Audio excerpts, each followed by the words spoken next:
All right, all right, all right, all right, and all right. Shalom, shalom, Sister Deborah, prophetess in the wilderness. And you know what? That's all right with me. Coming again on this devil platform with another message. And I will say, this is a lovely late evening in which the Most High Yah has made, and I, Sister Deborah, shall and I will rest therein. I'm coming with Isaiah. Isaiah chapter 48 is going to speak.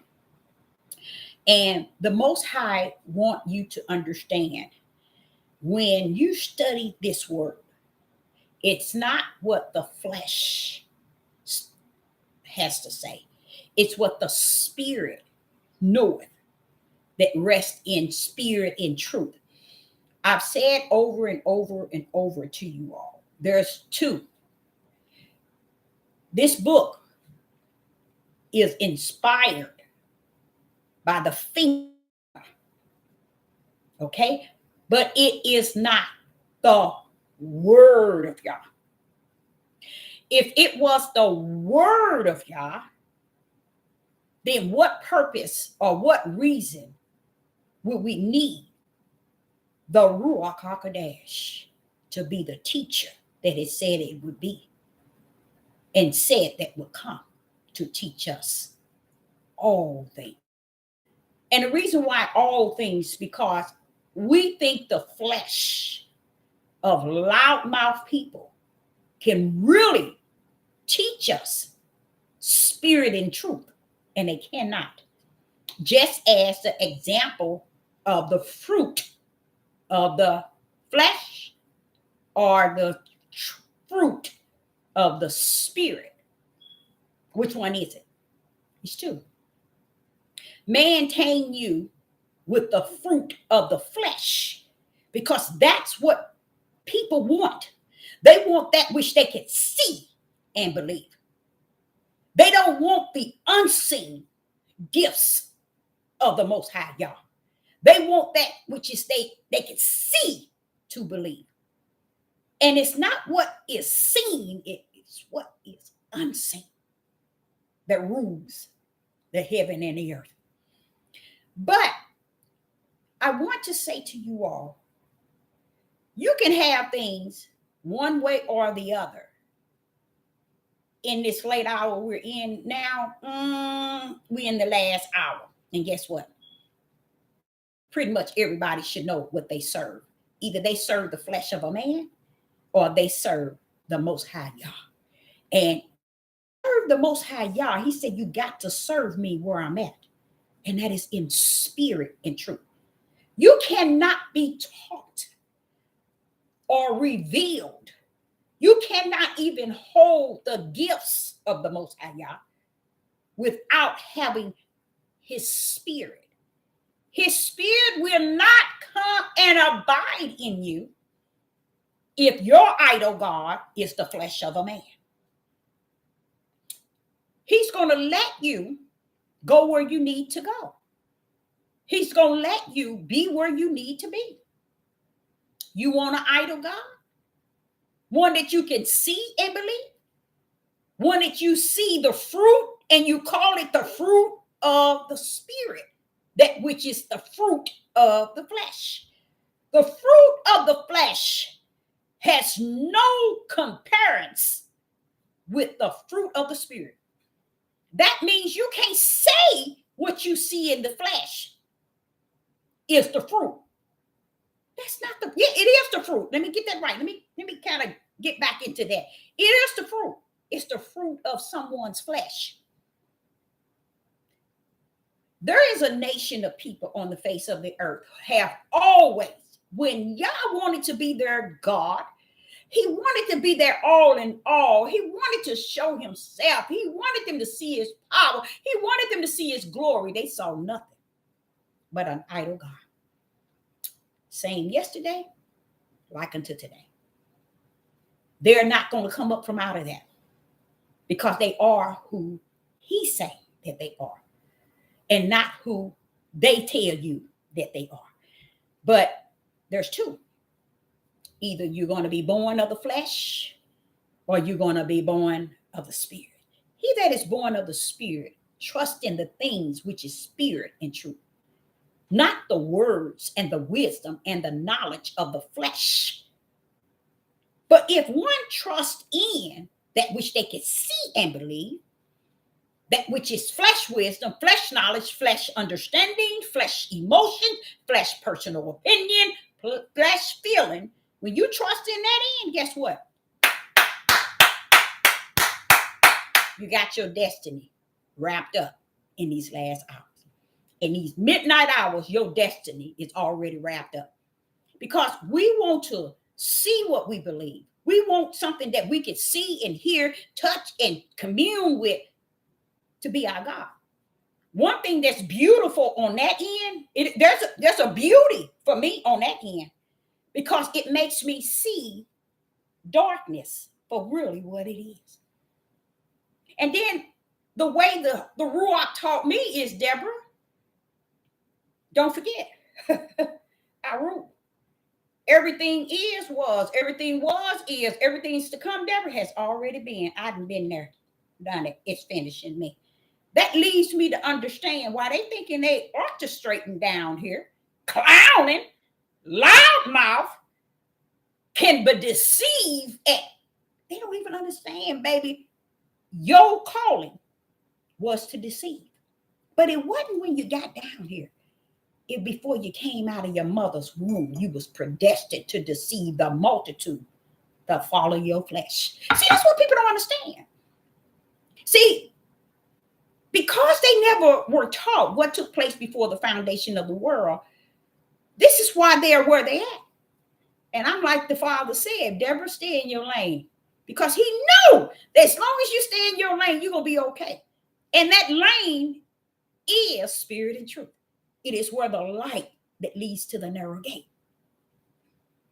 And what he's saying is, I don't care what you see on the left and on the right and behind you. Keep your eyes focused on in front of you. Stay in your lane, because nothing on the side of you mean anything. That's flesh. Nothing in the back of you mean anything. That's flesh. You in the holy lane, baby. You were predestined, ordained, foreknew before you was in your mother's womb. I sealed you with righteous belief, faith, and fear. You've been branded. So you in your lane, stay in it. That means that you ain't got no business being on the left, finding the flesh of man or the flesh of woman, doing things their way, the way they say it, the way they feel it, the way they think it, their wisdom, their knowledge, and their understanding in their flesh. No, baby. I taught you from the wilderness. I taught you spirit and truth. I showed you the way to the narrow gate. Therefore, you don't need to mingle on your left and on your right. First and foremost, I like to say to several. Now it's not several. I think it's 3 males that have supported Sister Deborah. I'm going to tell you, don't think that I don't know or behold what you're doing. What you're doing is what Yah is leading you to do. And I appreciate the fact that Yah is leading your heart to support Deborah. And I appreciate that. Because like Yeshua said to Peter and the disciples, flesh and blood didn't suffer you to do that, but the Father in heaven. That's how he rumbled. See, and sometimes even when you donate, I wonder who that person is. But he always do that. He's always being so kind and in his offering. It's 3 of them. And I just want to let y'all, don't think Sister Deborah is bypassing your blessings, because she's not. My thing is, I be waiting for y'all to shower you in the way that I want to see it. Overflowing a blessing to you. But Yah said to those, Yeshua said in Matthew's, he was giving us an example of how heaven's going to be. And the angels that was there, which was the sheep that he had gathered on the four corners, they said, when did we do that? He said, when you done it unto the least of these, you have done it unto me. That means when you're doing that, you're actually building up your treasures in heaven. You will have to be the righteous ones, because it's not like you know me, you know everything about me. It's because of what you have to have in you, that trust that what Sister Deborah is doing is the will of the Father. So I want you, the men out there, to understand I appreciate you. And the Father knows where my heart is, because I'm not a giver. I'm not a taker. I'm a giver. And it's hard for me to really take or receive. And that's one thing my mother said, I got an issue with you, girl. You better stop that. But it's a form of pride, because you've been all your life, you've been a giver. So it's hard for you to just receive. And when you do receive, it just feels like you feel guilty. You know, I haven't learned that even with my children. I don't know how to stop trying to be there for them. And everybody say, well, you know, you're going to have to, you know, you getting old. I say, I am old. It's, you should see what the Ruach is doing. He is helping me to let them go and let them foot for themselves 100, because I've done it for 4 of them already. And I praise the Most High Yah for that. I do. So I just want to give a shout out to you guys and let you know that I appreciate everything that you continue to do. You know, you ain't looking, you can tell you all ain't, you guys not looking for nothing. You know, you just donate to this little old lady. And I think that's so sweet. I just want to send a shout out and tell you, I don't think I don't appreciate it, because I do. Okay, so I wanted to make sure I said that before I get off of here. In Isaiah, we're going to cover Isaiah 48, because I woke up this morning wanting to cover speaking regarding they can't hear nor can they see. Now, in this late hour, we have more people that cannot see nor can they hear. And that seeing and that hearing is spiritual. It is spirit and it is truth. What they're seeing today is flesh wisdom, flesh knowledge, flesh understanding, flesh emotions. That's why people say, well, how can a person lead a multitude with such an ugly, raggedy mouth? How can a person lead a multitude with that type of mindset, talk just like the world, like people out on the streets at Chicago somewhere, games? How could someone lead a multitude? How can a multitude follow a mouth that rooted with wicked and evil? How can a multitude follow that? Let me tell y'all again. The multitude follow it because it's what I taught y'all 3 times. When I told y'all, when the Father said, Deborah, when you finish teaching it, you giving them, you going deep with them.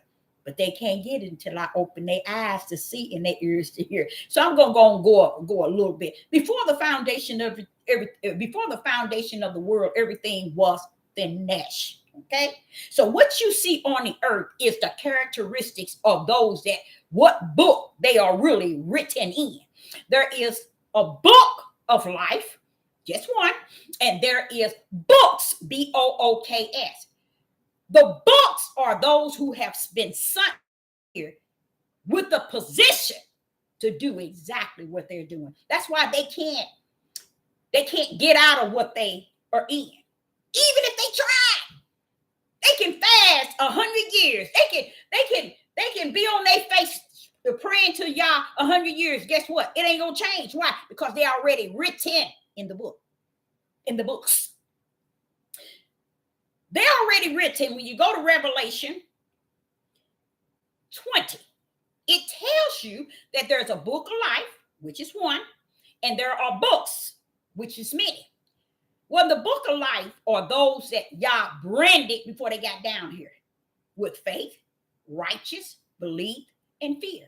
They are branded for his name's sake. That means they are blameless, okay? That means you can't break them nor make them. They already been made by the Most High Yah.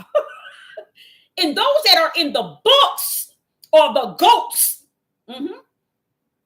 When he said the dead, the sea gonna have to give up the dead, and the grave gonna have to give up its dead, because their spirits is going to stand before the throne of the Most High Yah. And who they were from the bosom of the Most High Yah, not who they were because they deceived you and what they doing to you, because they were sought down here to be your deceiver. And guess what? He made sure, my Father in the heavens, he made sure, if I'm going to release this type of wicked that's present in my sight, Deborah, if I'm going to release that down to that earth where it belongs so it can rumble with Satan, guess what? I'm going to make sure he has plenty of those that he can deceive. So because you wonder, how could someone follow behind someone? How could someone desire someone with such a rot for hate, such a profound and so disrespectful and so ugly with it? See, one thing about an individual that acts like that, do you all know that Yah himself could stand before that individual today? Yah himself could not stand before that individual today and desire to change it. Why? Because heaven saw what it was before the foundation of the world. And that which Yah saw from the heaven is who that individual is, cutting up from the floor up on the earth.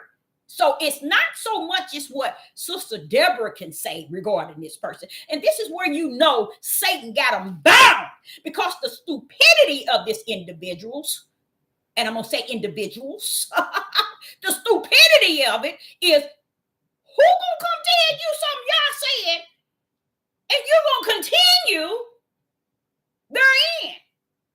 It's not for you. It was the one that's being obedient to tell a master what Yah had already said. Yah knew. Let me give you an example.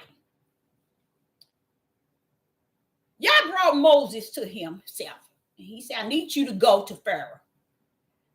And in that same routine that Yah was sending him to Pharaoh, guess what he was doing? He was hardening Pharaoh's heart, so he wouldn't people go. So you mean you was the potter of the clay and you caused one to do this and one to do that? That's who Yah is. When you're dealing with clay and you're the potter, you're using your hand. That means that's a sign showing you heaven that already molded you before you got down here. So you're not clowning because you find space and room to clown. You're clowning because heaven sent you down here so you can clown, because you was clowning in the heaven. Yah knew who exactly you were before you got down here. Oh, yes. That's why I said, the Father said they don't understand Genesis 1 and 2. They won't come near Genesis 1 and 2. They won't come near spirit and truth. They won't come nowhere near the light. Why? Because they are not right. So they stay in the area where they can deceive the mass, the multitude. No different than T.D. Jakes, Clifford Dollars, Joyce Meyer, Benny Hinn, John Hagee, all of those people who've been in business for years. And do you know that we got a mass of majority of our Hebrew Israelite men falling in them same footsteps and calling they self-righteous? They don't even understand righteous is not something for you, baby.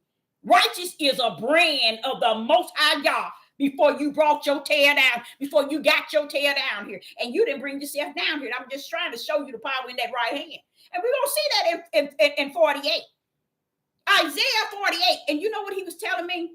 I said, I was talking about people not being able to hear and not being able to see. He said, nah, listen to Isaiah 48. And do you all know I listened to it 10 times this morning? Read to me. Then I turned around today before I got on live. I listened to it 2 more times. And did you know every time I listen to it over and over and over, I'm just learning so much.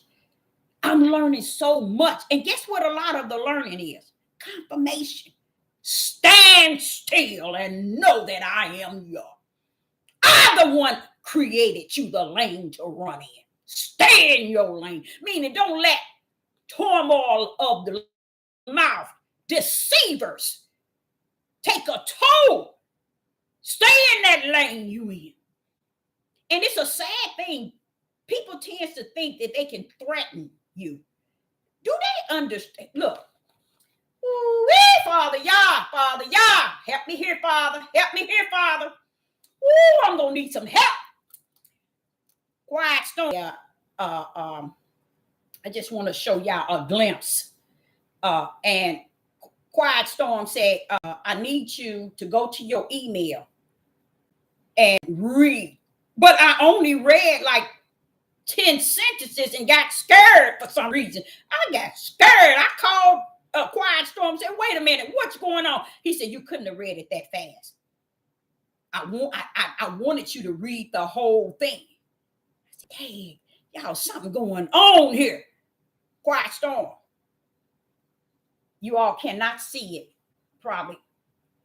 Oh, it went off. Wait, let me show you. Let me see if you can see it here. Oh, shoot, my light is in the way. Let me see here. Oh, man, you can't see it, can you? Oh, can you see it? You probably can't see it. And guess what, y'all? It's about 15 pages. And I'm like, wait a minute, bro. Where the Quiet Storm want me to read this? And at the end of that bad boy, I stopped everything I was doing because he said, I need you to read all of it. And I stopped reading all of it. And I'm like, oh, man, Father, he coming from heaven. Wait a minute now. I'm like that, y'all, because this is Quiet Storm. I know his purpose. You threaten his mama? This is the one to go on a Rambo page. He don't need no Negro on his left and his right. He don't need none to back him up.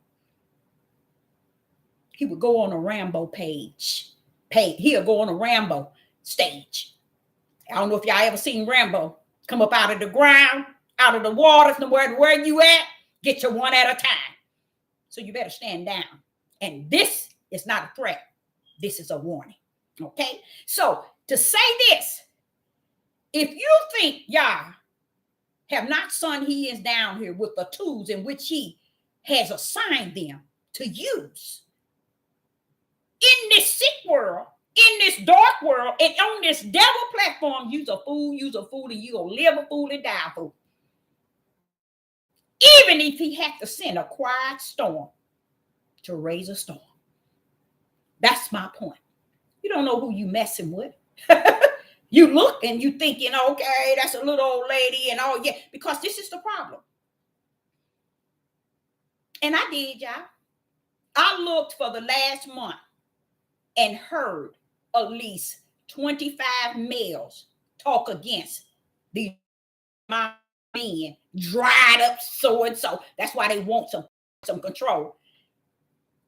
Y'all, one day I'm gonna pull them up. And as a matter of fact, I'm gonna do it this week. And I'm gonna give you each one of them. And just to hear these men talk, I said, Father, these men talk with power. They talk with care and concern. They talk, they so delicate, and the things that they say, and guess what? They not smiling, they not joking, and they ain't playing. No, people like that knows how to respect women. Oh, they call them sissies. They punks. But what man did y'all send to lead a multitude talk like that? Call men wimps and sissy and they're great men because they ain't got that wicked iniquity in their hearts, their minds, and in their spirit like you do. Then you try to bring the men down to the lowest turn. But you know what? It was such a blessing. So every time I get videos from people about men talking, I just said, Father, see, you said it, didn't you? You said, Deborah, don't get the ones that's down here to be the way that they are. They was assigned those positions. Don't get them mixed up with the other ones. And he showed me that. And I'm talking, this happened in the last month. And every time someone send me one, or every time I hear it, and I look at it and I say, oh, I'm gonna keep this. I'm saving this, because just to hear real men You can hear Yah in them. They ain't cursing. They ain't hating. They ain't belittling no one. They standing like kings. You see what I'm saying? That's what a king is. He's so assured of himself. He ain't got time to sit here and be worried about what women doing. Not a king.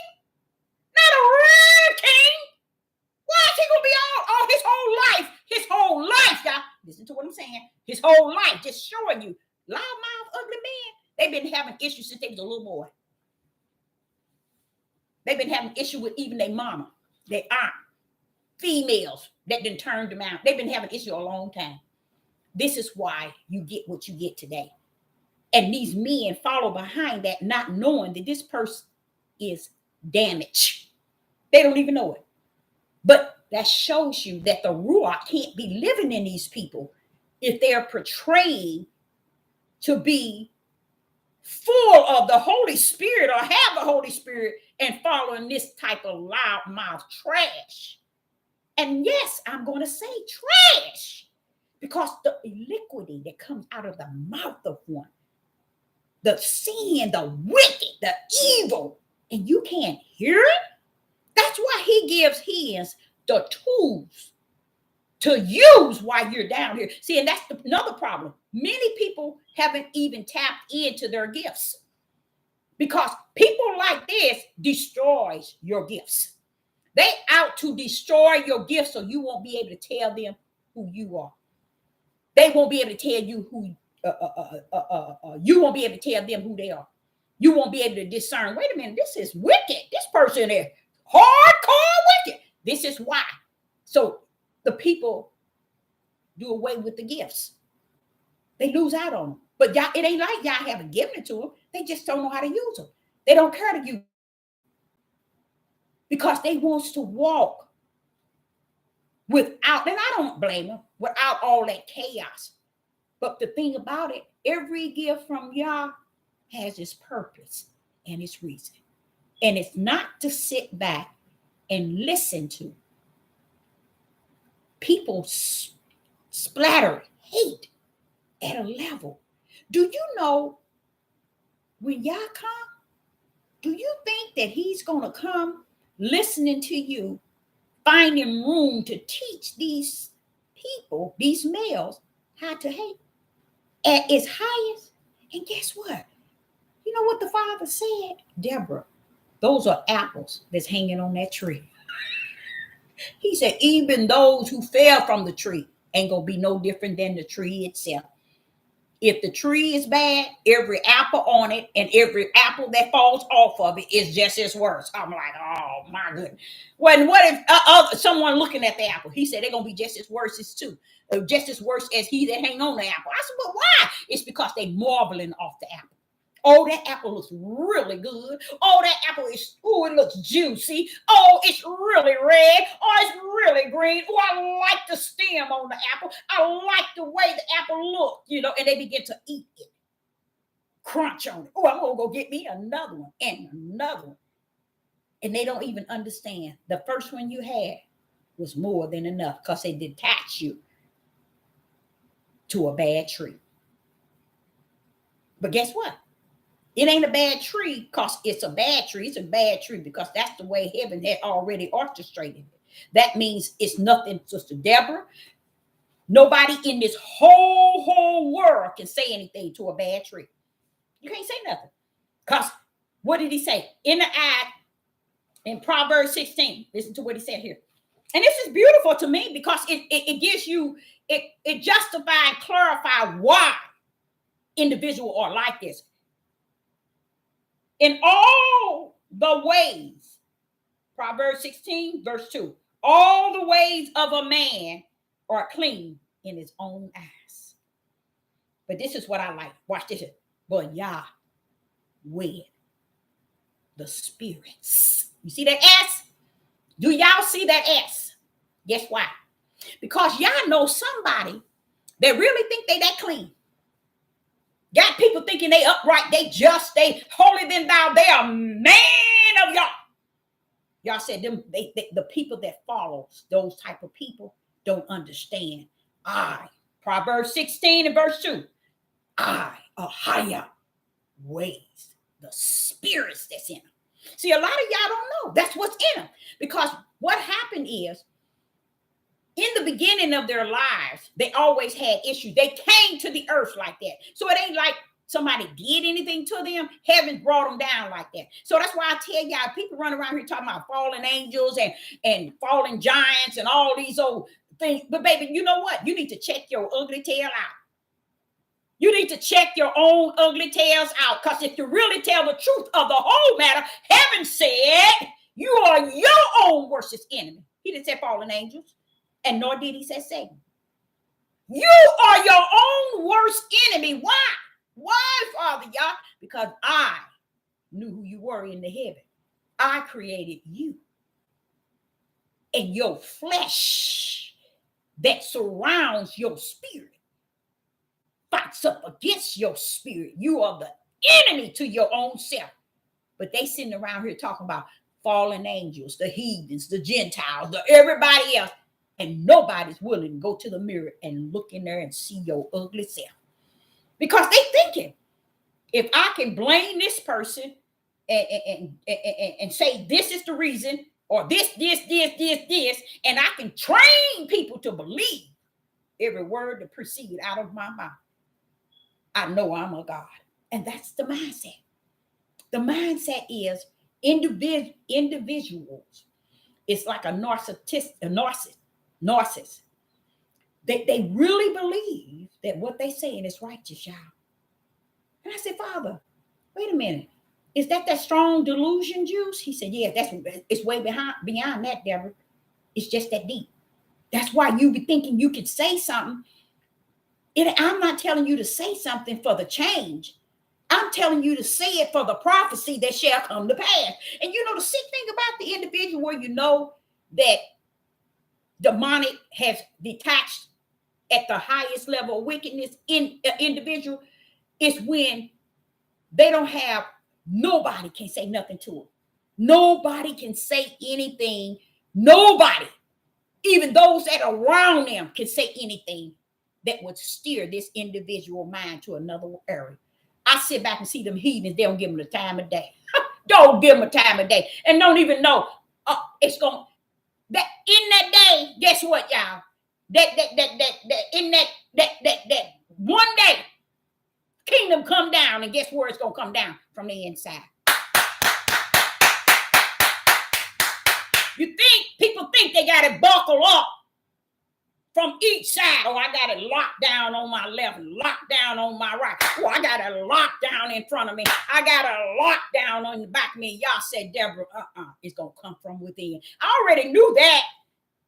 It is not Sister Deborah's job to pull out the day and the hour in which the whole kingdom gonna come down.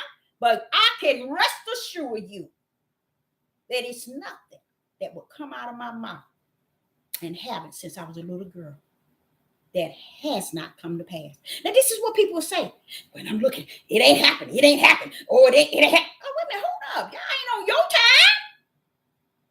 And when it do, I'm going to be the first one remembered. Why? Because the was given like back in the days. The difference between a prophetess and a prophet, y'all ain't going to let you come buckle up and buckle down on no prophetess. Even if you try to send the message through these devil platforms to do so. And guess what? They're going to make him react. First stage, watch my Father, right hand power. That one never. See, people like that don't even know about the Father's right hand. It's high and low. That's a bad thing there, y'all. And you know why it's so bad for me? I don't know about y'all.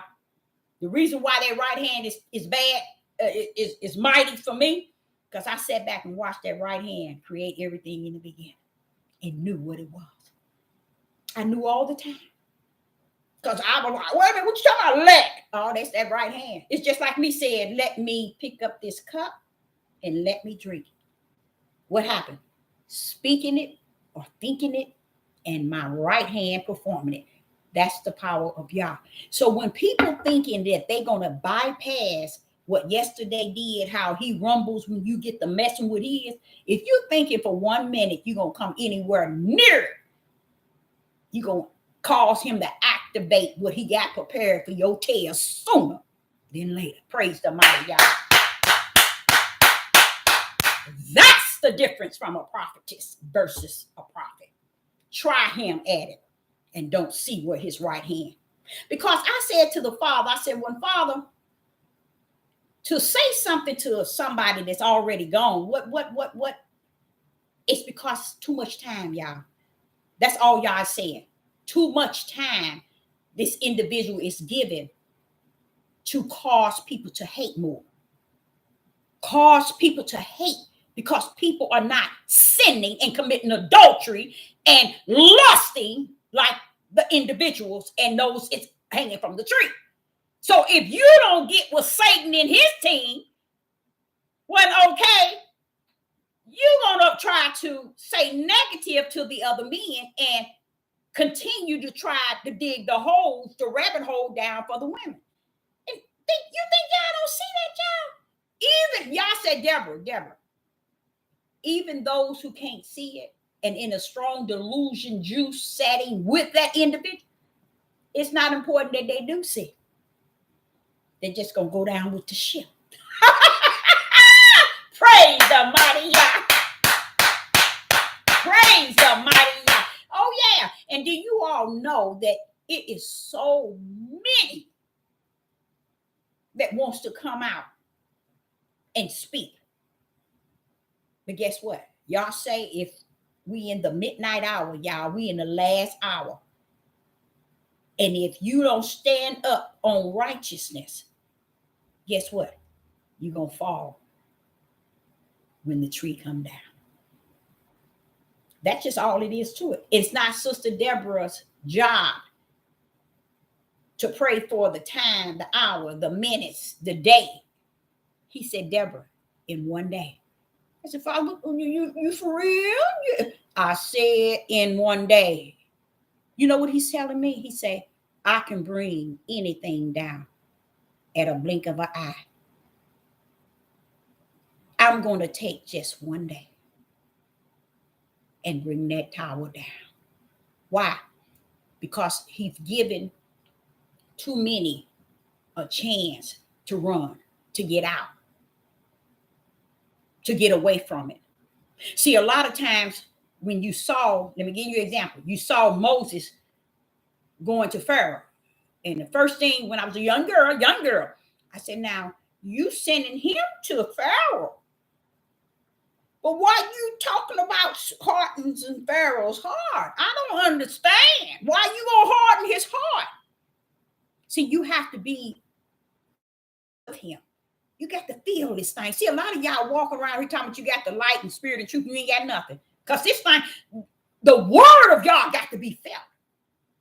That's why when Yeshua was battling with Satan, he told him, every word that proceeds out of the mouth of my Father, which is Yah.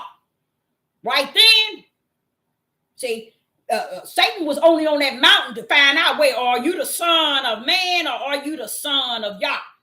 I got to bag down if you got the son of Yah with you. See, he was up there as the son of man to show us that we too, as flesh and blood, gonna go up on mountains. See, a lot of us didn't know that the reason why he was using the son of man to do all these things, because we too was like unto the son of man. We are born of a woman. We are flesh, and we would have to also tackle the same thing. So Yeshua couldn't come here and rumble in the spirit. He had to come in the flesh to show us in the flesh how to walk and trust in a higher power, and that is the Father. So a lot of people here today, 2023, didn't even know Yeshua's mission was in the flesh. But he came with the Son of Yah in the spirit. And in that Son of Yah was the power. It was the word. And it was the spirit of Yah that came down as the Son of Yah to work with the Son of Man. But the Son of Man did an excellent job showing this sister what it's like to walk in the flesh while your spirit walk therein. It don't make you perfect as Yeshua, because he was sinless. He came down with all power. He came down with the Ruach HaKodesh. He came down with the word. We came down born of a woman, born of flesh. Not born of a woman. Yeah, born from a woman, but the seed of a man. But see, that's why he didn't want. See, you know, here today, 2023, they don't understand. Wait a minute. He said, hold up, Joseph, stand down to after she have this one. Then you can have it. But stand back. This one here is born of a woman's seed only. Because I don't need your sperm. I don't want man attached to this man. Because this man got to walk upright. Had he had Joseph's seed, then he'd be unlike the sin of the flesh of man. But y'all said, no, I'm going to turn this upside down. And he said, Deborah, guess what? They missed it again. Woo, Father, y'all, you deep. You know you go deep. But the thing about it is this here. You all, Father, yeah, you ought to quit. Woo, that's deep. Praise the mighty. He said, Joseph, stand down. This ain't you. This ain't you. He would have got with Joseph and said, wait a minute, let me tell you something. In her is my spirit. Stand down. Don't touch her until I'm done with her. I'm giving her her own seed. See, nobody don't want to teach that and preach that, because they want you to stay ignorant and stupid in the flesh of man's understanding. Not only his understanding, his wisdom, his knowledge. People don't even understand. Y'all caught up in these men's feelings. Y'all up in their emotions. That's why Sister Deborah called it, you in they rectum. When you hear him say in Revelation, come out of her, what part do you think she's there in her? I know it's just a metaphor of how he said it, but he letting you know you all up in a place you ain't got no business to be in. And in that place is wicked and evil at its highest. Come out of her. And if you don't, you're going to receive her reward. Same tree. You want to stay on that tree? Y'all done came and shook you and knocked you across the head so many times, telling you to get away from this tree. You better get out while you can. Oh, no. Let me tell you what happened. You seen the money that, y'all, it was a trap. It was a trap. And all that time, whoo, I'm just so grateful for the Ruach, because all that time I knew it was a trap. When they shut the system down, one main thing they was running around here doing is freaking people out about a stimulus check. And when they were done and they reopened, and look at it today, still ain't got nowhere near the same. Now you got a bunch of what you call Negroes who don't want to work. They ain't going to work because these other Negroes then got with them and said, don't work for the white man. Don't go out and get no job. You don't need to go back into slavery. I love it, because see, when Satan think he done brought in something, one thing I can say about Satan, getting to know who he is by the Ruach HaKodesh, which is the Holy Spirit teaching me in the wilderness. He said, Deborah, do you know? Way he taught me. Satan, he do everything I tell him. He don't blink at me. He don't nod at me. Yes, sir. Yes, sir. Yes, sir. I learned that in Job. Yes, sir. Yes, sir. Whatever. Why? He's grateful. Satan is grateful that he ain't in hell, in the lake of fire. He's grateful. He knows he's going to end up there, but he's grateful. You think, why would you buckle up on the one that could send you there in the blink of an eye? That's what I call respect for my Father's right-hand power. Something that 99 trillion of these Negroes on these devil platforms and taught by these Negro men don't know. He said, if you couldn't grip Genesis chapter 1 and chapter 2, you are lost in the whole book. So you run your tail here and learn Greek, Hebrew, or whatever, Torah, or whatever you want. Y'all say you are lost because you didn't grip the power in the beginning that created everything. You didn't know who the power was. And if you didn't know who he was then, you don't know who he is now. That's why there's no faith. That's why nobody don't have no fear of Yah, because they didn't know that right hand power. Only one that has fear of Yah are those who are branded with fear, that come from heavens already written. They are the one that fears the Most High Yah, because Yah has branded him with the spirit of fear. These other ones, they don't have no fear, none whatsoever. And y'all should know that. Y'all should see everybody. You see all these people leading these people by mass, by multitude. That's why they can sit here and they can talk and they can curse. They can say all these horrible words about females and males and call them what's that name? Sissies and all these names about these men. Wait a minute, hold up. Do y'all know if that individual who feel that they can grip they between themselves that deep, let you step out your gate and tell those brothers they sissy? You won't tell them then. I bet you would. And it wouldn't matter who you got on the left and then the right. And it don't mean no matter what kind of weapons you got. Go up in Chicago, in Detroit, calling them men sissies.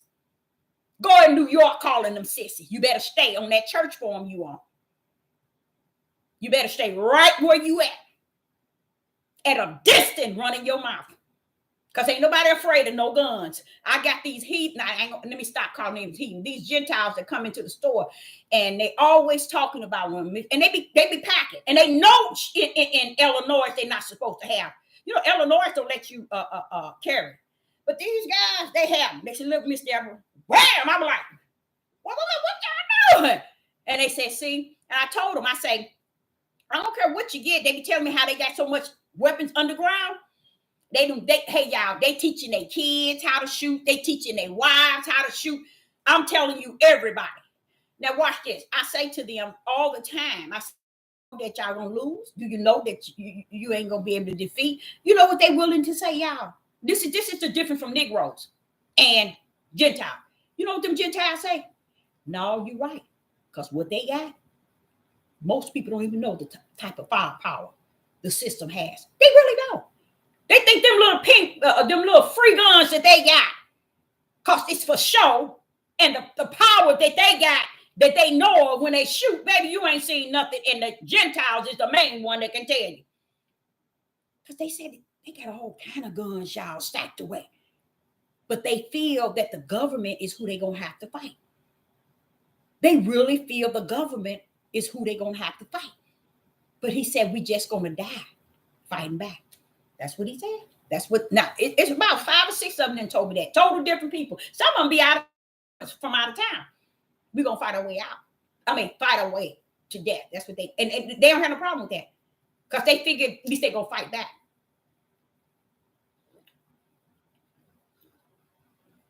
But I'm going to show you how smart they are. The smartness come in knowing that no matter how many weapons you got, you ain't going to beat the system that's already been preparing for you since the 1930s, probably. They've been preparing these type of weapons that they got. So they know that. The heathens, the Gentiles knows that. These darn Negroes, they on here for show and thinking they are the only one got something. They don't come out from behind that gate. Go into Detroit and Chicago with that bull crap. Matter of fact, over in Tennessee, up on that hill. Ooh, y'all. Ooh, I had to go up on that hill to get my son now. I had to go up on that hill to get I didn't even know you all. I did not know that those type of places exist where you better not be caught this color coming up or going down around it. So a lot of them are ignorant out there thinking they firepower and they don't even know who are surrounding them. They don't even understand who's surrounding them. Well, police took my son up to this jail, and it takes 2.5 hours to get up there. It's up on the top of a hill, but it's a place where blacks not allowed, or else you dead. And the police and them know it. So I couldn't understand. That's why he let my son keep his phone, and he didn't, over a ticket, he didn't have him handcuffed. Talk to him all the way. And he said, my son was like, and he acted like he was scared. My son didn't know nothing about it until he got up there. He got up there, and the head dog up there and told him, he brought you up here. Oh man, we can't put you in there. In the cells, all white, but they the ones, you step 1 feet in there. He told my son, you dead, and it's nothing we can do. That's why he was surprised that man took him up there. So you think you in safe ground. Half of these Negroes don't even know where they at. They only were because they fall in a bad tree. They fall in a bad tree. And Father, y'all, oh, I think I might be telling something. It's 2 locations in Tennessee. I brought my son down. They impound his car. Y'all had worked all that thing out. My son hid down at the seat. I said, I ain't finna hide nowhere. God brought me up, and he gonna take me down. And we went. He said, Mama, but please don't stop. He said all of the guards there was telling him, if we try to take you down, they'll kill you and us. So when I talked to one of the guards, he said that I don't know why that police brought him up here. They would kill him. Only black up there. Wait a minute. No. I went up. I called when my son called. He said, Mama, don't come up. Please don't come. We'll find a way. The guards here trying to find a way. They white now, trying to find a way to get me down. Mama, please don't come up. Boy, you ain't said nothing to me. You don't know who I serve. And hey, y'all, let me tell y'all. I booked me a car to go because I wanted to make sure that everything was okay. I didn't want to have no problem with my car. Honey, let me tell you. And when his father called, he said, have you heard from him? I said, yeah, I'm going up. He said, no, I want to go. I said, no, you ain't. I'm going up alone. I'm going up alone. You ain't going with me. No, you ain't. And do y'all know that night the father said, let him go. Let him go. At night, in the midnight hour, he said, let him go. Let him go with you. Honey, baby, you ain't going. Look, when I know that I'm trusting in my Father, I ain't looking to my left nor my right to see who's going to be with me. I'm gone.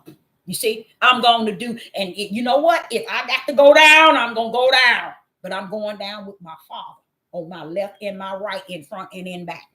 Okay. Let me tell y'all, we got up there, and the man that run the prison, he was sitting down under the counter. We poured on up. We walked in there secluded. And I got to knocking on the window. He come up from the desk. Oh, ma'am, you can go in that room over there. They'll be with you. I had a bail bondsman to meet me up there. Another white man. He been up there. He been in that area, I think he said 36 years. And he said, ma'am, I don't see how you did it. He said, I don't know how you made it up here alive. He said, I admire you. You come up here to get your baby. This is what this old white man said. And I admire you. And you ain't got a lick. I ain't thinking about being scared of nothing. For what? Do y'all know who I serve? Do I look like a clown? That man filled out that paper. We stayed in that room for about an hour and a half. They brought my son out. And he said, this is what I'm going to do. I'm going to touch base with you and pay you. He's not coming back to court up here. But I'm going to pay you to stand for him in court. The court threw it out the day that he went in. But the bail bondsman, he was acting as our representative to also stand. So he said, that's a good idea. I stand for you. So he said, I've been up here. And let me tell you, they will kill you all at a blink of an eye. My son hollered, Mama, don't go, don't stop at no stop sign. They say don't stop at no, just keep on down, because it takes 2 hours to get down off that hill. That's in Tennessee, by the way. Let me tell you what I got down. So by the time we got them 2 hours coming down that hill, it took us another 30 minutes to get to the repo place. And I asked the man, I said, can you stay open? We're coming down and we need to get the car. He said, you know what? I live on the lot. And I tell you what time you coming? I said, we'll be there in the next 35 minutes, 35, 40 minutes. That man sat there and he waited and he said, okay, here are your keys. And he said, where was you? They had you locked up? He said, the white man. He said, yeah. He said, they had me locked up on that hill in Tennessee. He said, no, you didn't. That's what this white man said. You mean y'all just came down from there? He said, no, y'all don't. He said, ma'am, you mean y'all just came down? And I said, yes, we just came down. He said, I don't even go up there. I wouldn't want to go up there because I wouldn't come down. They would kill me. So how did they let y'all down? Don't tell me who I'd have served. So these clowns on this devil platforms are just clowns playing this role as they tough and bad. Take your tail a little bit deeper out of where you at. You don't even have to go too far from Tennessee. It's 2 locations like that. Never knew nothing like that exist. Never in my life. Never ever heard nothing like that. Then here it is. I'm finding out it's 6 of them in Texas. What you mean, yo? Sundown? What the crap? Sundown? Y'all, that stuff is still high level. You want to be bad? And I'm like, just me talking that to you, I'm sitting here saying that, Father, these fools don't even know who they surrounded by. Don't even know who they surrounded by. And one further in the country part. But guess what I found out? There's a lot of them up there. See, I didn't know people exist like that they'll kill you and they don't care about no law.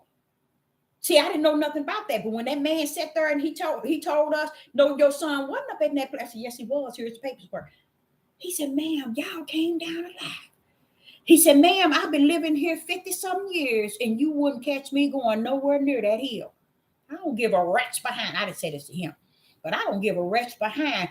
Where's these people getting off thinking they powerful than my Father in the heaven? Where's people getting off being stupid thinking they tough and bad? And y'all ain't got no power, none whatsoever. You know what? Their mentality is there because they didn't understand Genesis 1 and Genesis 2. Because in Genesis 1 and Genesis 2, is enough fear that you'll be afraid of his power. But these dingbats ain't even afraid of the power of Yah. They don't have no fear nowhere in them of Yah.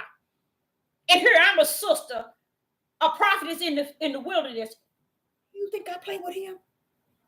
I'll be like this here. Yes, Father. Yes. Yeah. Do you think I'm play? Let me tell y'all something. Yah has proven himself to me. Show me his power. And you think that I'm going to be running around here teaching women and men how to hate one another? Teaching people that you worshiping Yah with the mouth of the world coming out of you on nationwide television? Ooh-wee. Y'all, it's deep.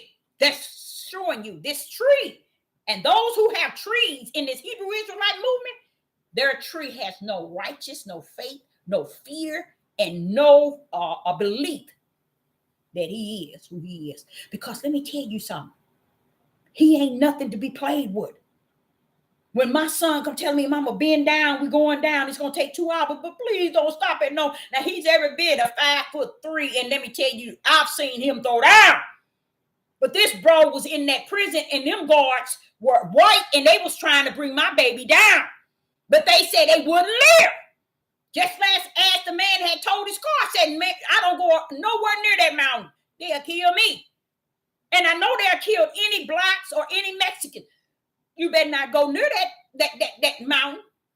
But they put him on the top of it. That's why it took us 2 hours to get there. And we just taking our old dried up tails around that thing going up there like we ain't got a care in the world. Y'all better stop it. I'm going to tell y'all. Y'all think your sister Deborah just running her mouth. You better stop messing with my Father. You better stop trying who he is. I don't care if you's a God to these flesh of these sick men and sick women falling behind your tree. You better watch yourself because you don't know who you're dealing with. And especially in this midnight hour where the judgment of the Most High Yah is high. He ain't playing with us. He don't give a rat's behind what you call your fruit. That's the fruit of your flesh. When he bring this land down, it's going down with the ship. And where would your land be and everything you building? Build up not your treasures on the earth. That's why they ain't got sense. That tree is so rotten. Every last one of them on it. Men and women and children. Let me tell y'all something. When y'all went into Moses, he said, Moses, go over there and tell Pharaoh to let the people go. And I'm like, well, wait a minute. I'm a teenager. Why aren't you telling Moses to let the people go, Father? Y'all and you go and you harden Pharaoh's heart. He said, I can do that, Deborah. I can do that. Moses, take Aaron with you. Go over there and tell Pharaoh to let the people go. Each time, y'all harden Pharaoh's heart. That's, you know what? Did y'all know? This is something y'all did not know. Pharaoh loved Moses. I know y'all never get nobody to teach and preach that thing in spirit and truth. Pharaoh loved Moses. That's why y'all hardened his heart. In spite of Moses being gone for quite a long time, Pharaoh had a feel and a love for Moses. You see, y'all say, I tell you what, I can fix that. When you go to the one that you know do have a feeling for you, I'm going to harden his heart. You see, what are you going to do that for? So he won't let the people go. How you like me now? Don't mess with that right hand power who y'all is. By the time Moses got to Pharaoh, him and Aaron, Pharaoh already hardened heart. Why? That right hand of the Father. Tell me it don't work. Now let me tell you something. I'm sitting here saying, I see what you're doing. This is spirit and truth, y'all. This is trying to educate y'all the difference when those clowns are teaching you versus someone teaching you spirit and truth with the light. You know what he told Moses? He told him, go tell him. And I'm like, I'm going to show you how silly I am. I'm silly. I don't have no problem saying it. I'm silly. And I ain't got no sense. Catch me on the other side in spirit and truth, you get messed up. Because on that side, I might not have no sense on this flesh side. Catch me on the other side in spirit. That's where the sense is at. Now, I'm a young person. I'm a child now. I'm a teenager, young teenager. I said, now, wait a minute. Hold up. Something wrong with this. So you're hardening Pharaoh's heart so you won't let the people go. So it ain't a thing with you and Pharaoh then. He said, no, I built him up, devil, just to bring him down. Tell me you know what you messing with. That's the sort of Most High I know. That's that right hand I know. He said, yeah, I did it. I built him up just to bring him down. You know what he's telling you? Pharaoh was created and molded and shaped in his mother womb to do what he done.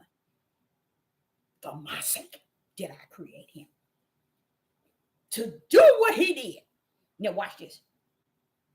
And I'm like saying, but wait a minute, hold up. I still see something up in there. Something up there is going on. Wait a minute, Father, y'all, something up in going on with this thing with Moses and Aaron going to Pharaoh. Something's still wrong. He said, well, when you know, you see it. Because I'm teaching you at a level and at a place. You know what was going on, y'all? It never was about Pharaoh, Moses, and Aaron. Y'all didn't know that, did you? When he heard the cry of Israel, he said, I'm coming down. I'm going to come down, y'all. And when he come down, he said, wait a minute. They crying, but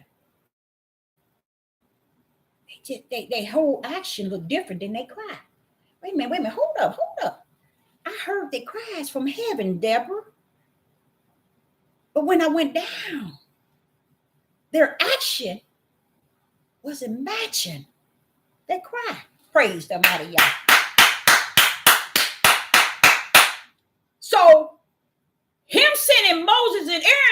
Pharaoh was just a small part.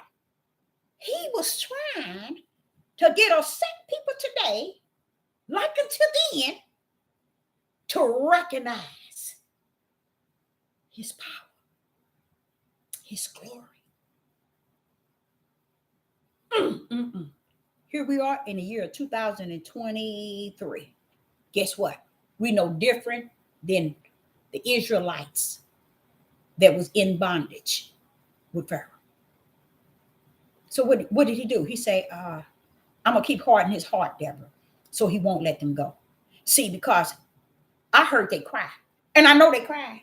I heard it, Deborah. I heard it from heaven. But Deborah, when I looked down and, stepped down and looked and checked them out, Deborah, guess what?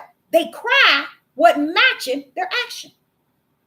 So I tell you what I'm going to do, Deborah. I'm going to suffer them to see my right hand power. See, y'all missed it again. You see how these clowns teach y'all? Without spirit and truth.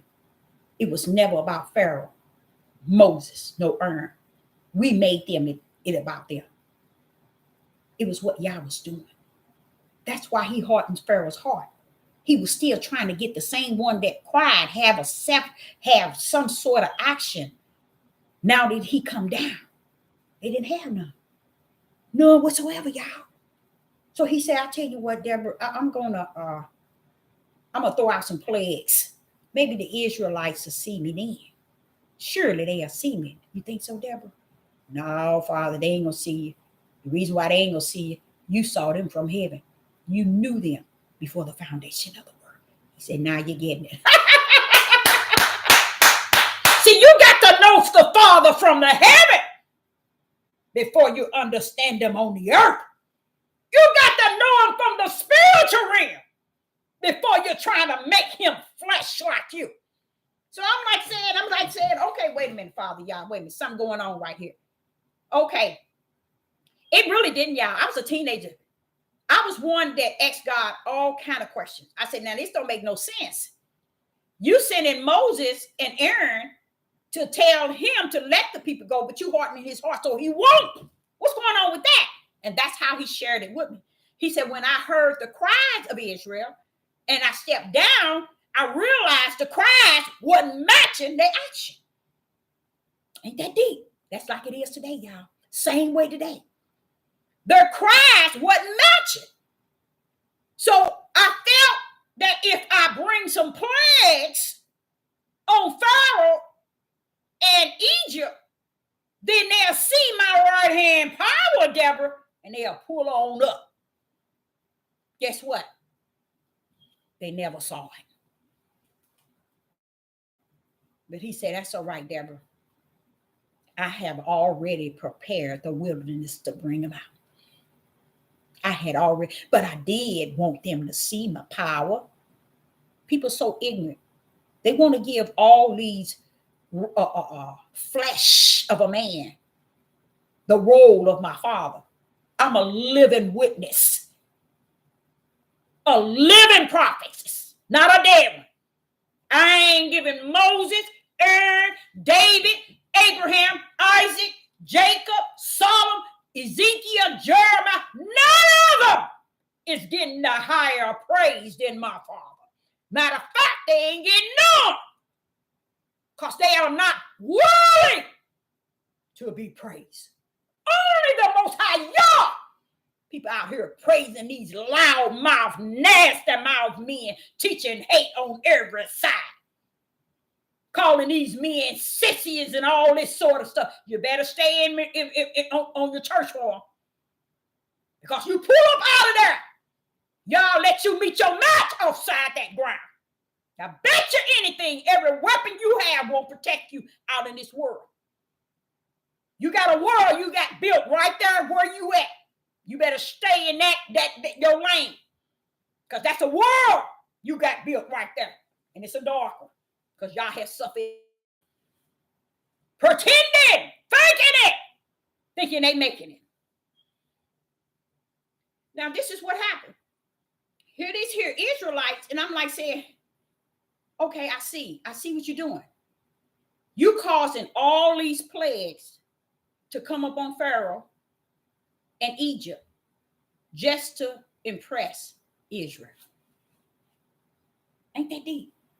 It was all about trying to get Israel to see his mighty right hand, his power. That's what all those plagues were for, y'all. 99.9 didn't even know that. No, 99.1 trillion didn't even know that. Just think. Just let me take y'all there into spirit and truth. If you sending Moses and Pharaoh and Aaron, which is your servants, to this king and say, let the people go, this man would have been let them go. But Yah was doing the work. He was trying to get the people to recognize his power. Missed over. That's how y'all think they travel. You see how the sea was parted? That was the right hand power, y'all. Who you think brought them out? Go back into that book and let the Ruach tell you the whole host of heaven brought their tails out. That's why as soon as they got to the other side, they cut up from the floor. Because that's who they were. That's who they are today. That's who they are today. They didn't want a true God of all things, the creator. They want an idol man or idol flesh, not an idol calf or something they can make. Now just imagine if they mindset wanting to make a statue to worship as a god, what do you think their mindset is today? Come on now, y'all. These are the same people. These are just your forefathers back then. Their mindset is still there. See, people think people run this thing. They think Abraham, Isaac, and Jacob run this. They think David and Solomon and Jeremiah and everybody else, they so silly. They gone, y'all. They gone. My father's right hand run all this mess. While everybody do away with his power. I'm like saying, but Father, all these plagues, they're going toward Pharaoh and Egypt. They're not touching Israel. And they right in say, and they in Egypt too. He said, Deborah, I was trying to show them the power, Deborah. I'm trying to get them to see my power. Every plague. He said, I tell you what. Since I got an example coming on later on, I'm a sin my only begotten. And I'm going to send something similar to that right now. I'm going to go on in this thing and take them on out. So I'm going to give them a little something of what's to come. So Deborah, I'm going to go and let them know that, okay, then take a lamb and, and slaughter it. Okay, I want you to drain the blood. Go, Father, go. And I'm going to just put it on your doorpost. Okay, you're going to be all right. I'm going to send death. There go that power. Death, go get him. When death saw the arrangement of the Most High Yah regarding the lamb on the blood post, death said, no, I ain't going that route. That ain't the route. I got to go back over here where it ain't no blood is at. That's the sacrifice, baby, for Yeshua HaMashiach coming. Same thing. You see? Look how y'all been chasing y'all tails. Even to today, chasing your tails. But guess what? It's over, y'all. The 400 years is over. We passed the 400 years, and guess what? The judgment of the Most High Yah is heavy. Big time. He didn't already had the angels to mark his in the forehead. Let me tell you, for real. Because when you start to see this weather that's out here and these things that's happening with the weather, as far as the trees, the sea, the earth, baby, that's the sign. He said, before you touch those, you mark mine in the forehead. You see? And let me tell you something. If you had any sense, instead of you having your tail up in somebody else's butt, learning flesh mindsets, flesh wisdom, flesh knowledge, flesh understanding, flesh emotion, flesh feelings, instead of learning things in the spirit, you're learning things of the flesh, and you're serving an idol God. And that's what fits you. So Yah gave what you needed. But guess what? He brought them out, but killed the firstborn. Pharaoh starting his son on down. For what? To show his power. See, y'all didn't even know that. See how sad it is? All this was about is wanting them to see his power. Even to today, it was always about seeing his power. So when he brought us under this curse, it had to do with seeing his power, what he is capable of doing. Because what we've been doing all since the beginning of time, y'all, this way in Exodus, year 2023, we sitting here got an idol god, a man, loud mouth all over. It's not just one, it's several of them all over the place. And they chose to follow them like a god. And y'all said, but Deborah, I told them in Revelation, come up out or you're going to receive her plagues. Because a lot of them don't understand. They are in the flesh rectum of a system of the world. And that system is detached to Satan and the ways of Satan. They're all up in them. That's why they can't unify. They can't come together and stop this hate between their own nation. Anytime you can destroy your own nation, you're going to tell me you ain't something wrong up here? Something is wrong up here. I heard a video. Oh, my goodness. And I'm telling you, I heard this video, this individual upload to show everybody up. And that brother, he taught that thing. But, you know, I kind of feel sad, y'all. I feel sad for this man. He was kind of like an elderly man, but he was, y'all, he was preaching. Woo, boy, he was powerful. And this individual heard this man, and she added him to her message. And she wanted you to hear it. And y'all, it will blow your mind what this man said. Because what I'm saying, when you hear it from out of this man saying it, then it'll bring back memories in the last 2 years. Sister Deborah telling you, Israel is destroyed. Gone. This is what this man was talking about. But he wasn't saying it quiet and soft. He was saying it with great fierce. I said, Father, that's what they need to hear. Because they thinking they getting away with everything. They really do. We in that hour and everybody think they getting away with everything they doing. They really do. You know why? Fear. There's no fear there. They don't give a rat's behind who the Most High Yah is, let known his power. They don't care. But they don't need to care. Because they too are in the books. So they don't need to care. That's why the broad gate is so broad. That's why the sign from Yeshua, from Sister Deborah, from Yah, and every prophet was, be not deceived. But what y'all do? Y'all chose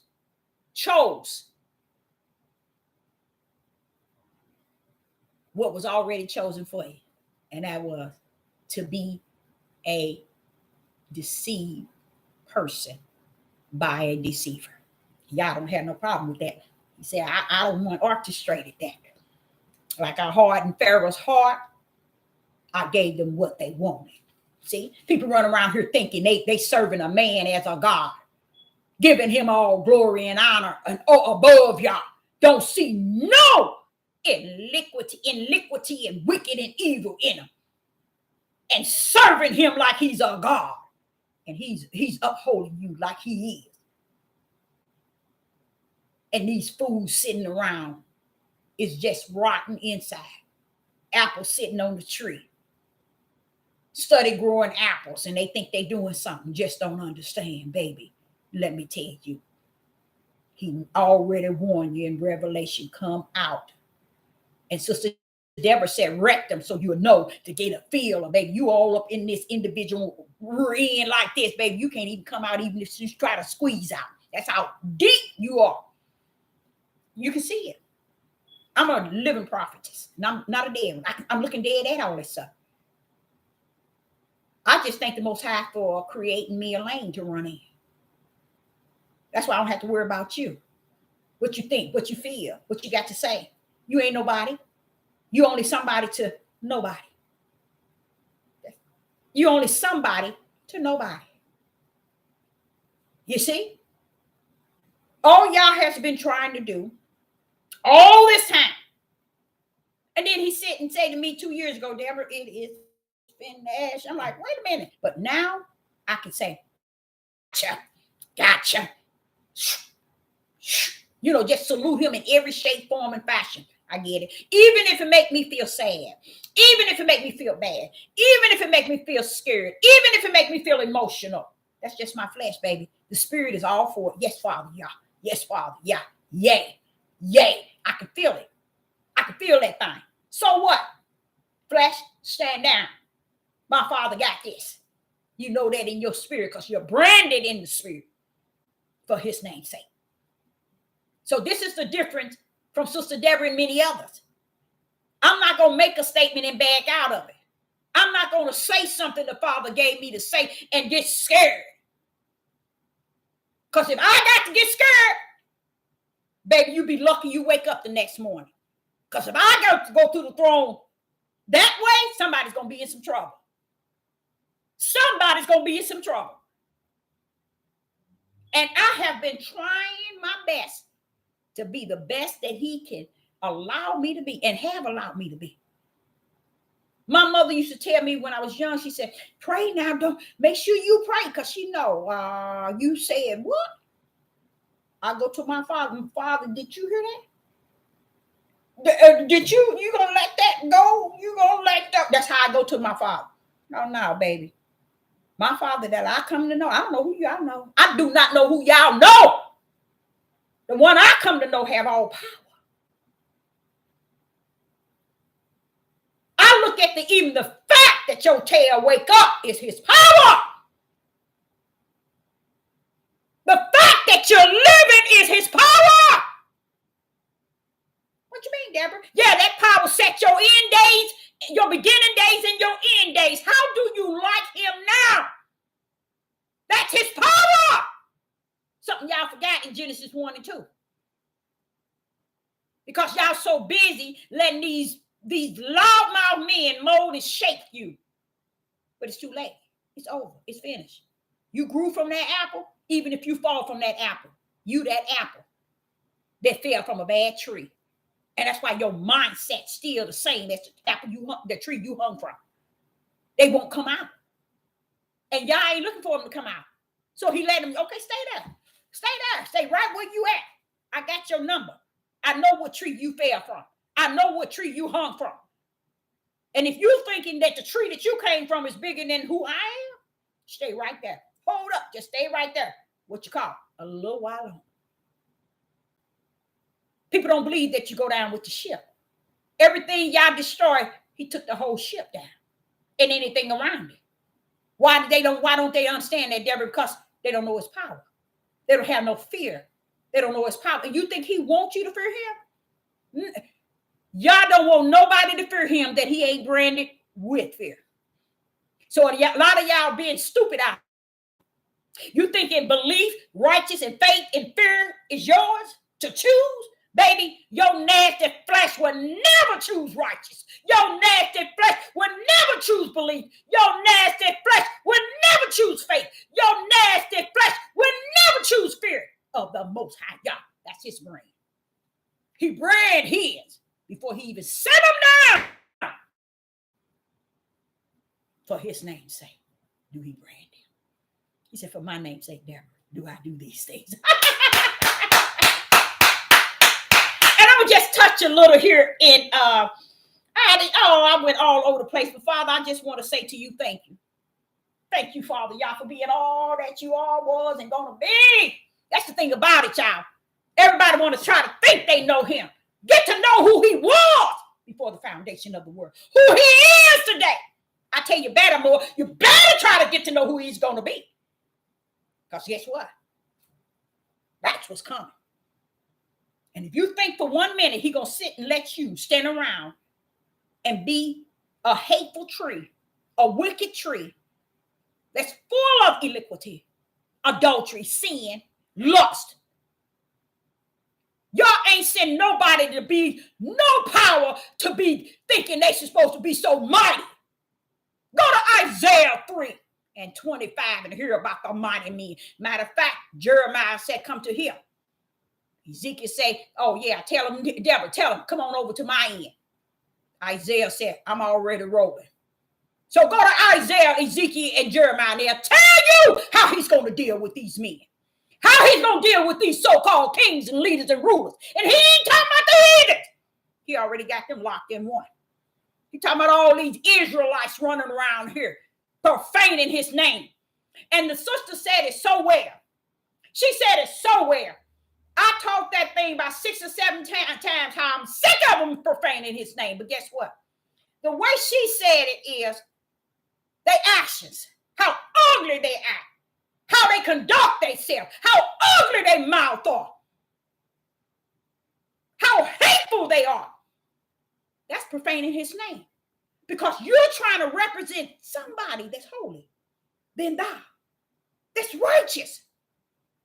You're trying to represent somebody that's the creator with all that sin in your mouth, in your mind, in your spirit. You're profaning who he is worth and making him down to your level of who you are because you got the multitude following you. Y'all don't get it, people. Look at the multitude that's following the Pope. That's like it to any of these Negroes on these platforms. It's no different. These people are not taking out time to teach you food for your spirit. They're teaching you how to hate one another, how to belittle the men, how to belittle the women, how to steal, kill, and destroy, how to use the worldly way to think that it's going to protect them. And you know what happened? They did just like the elites did when they shut the system down. They offer you, they get you in there and they say, you come on over here. We kings, leader, and ruler. You're going to have all the food. You're going to have a roof over your head. You're going to rule. You're going to be king. You're going to be leader. Now this here, we got to have our own Babylon. We're going to have our own Babylon. We prepared on Babylon.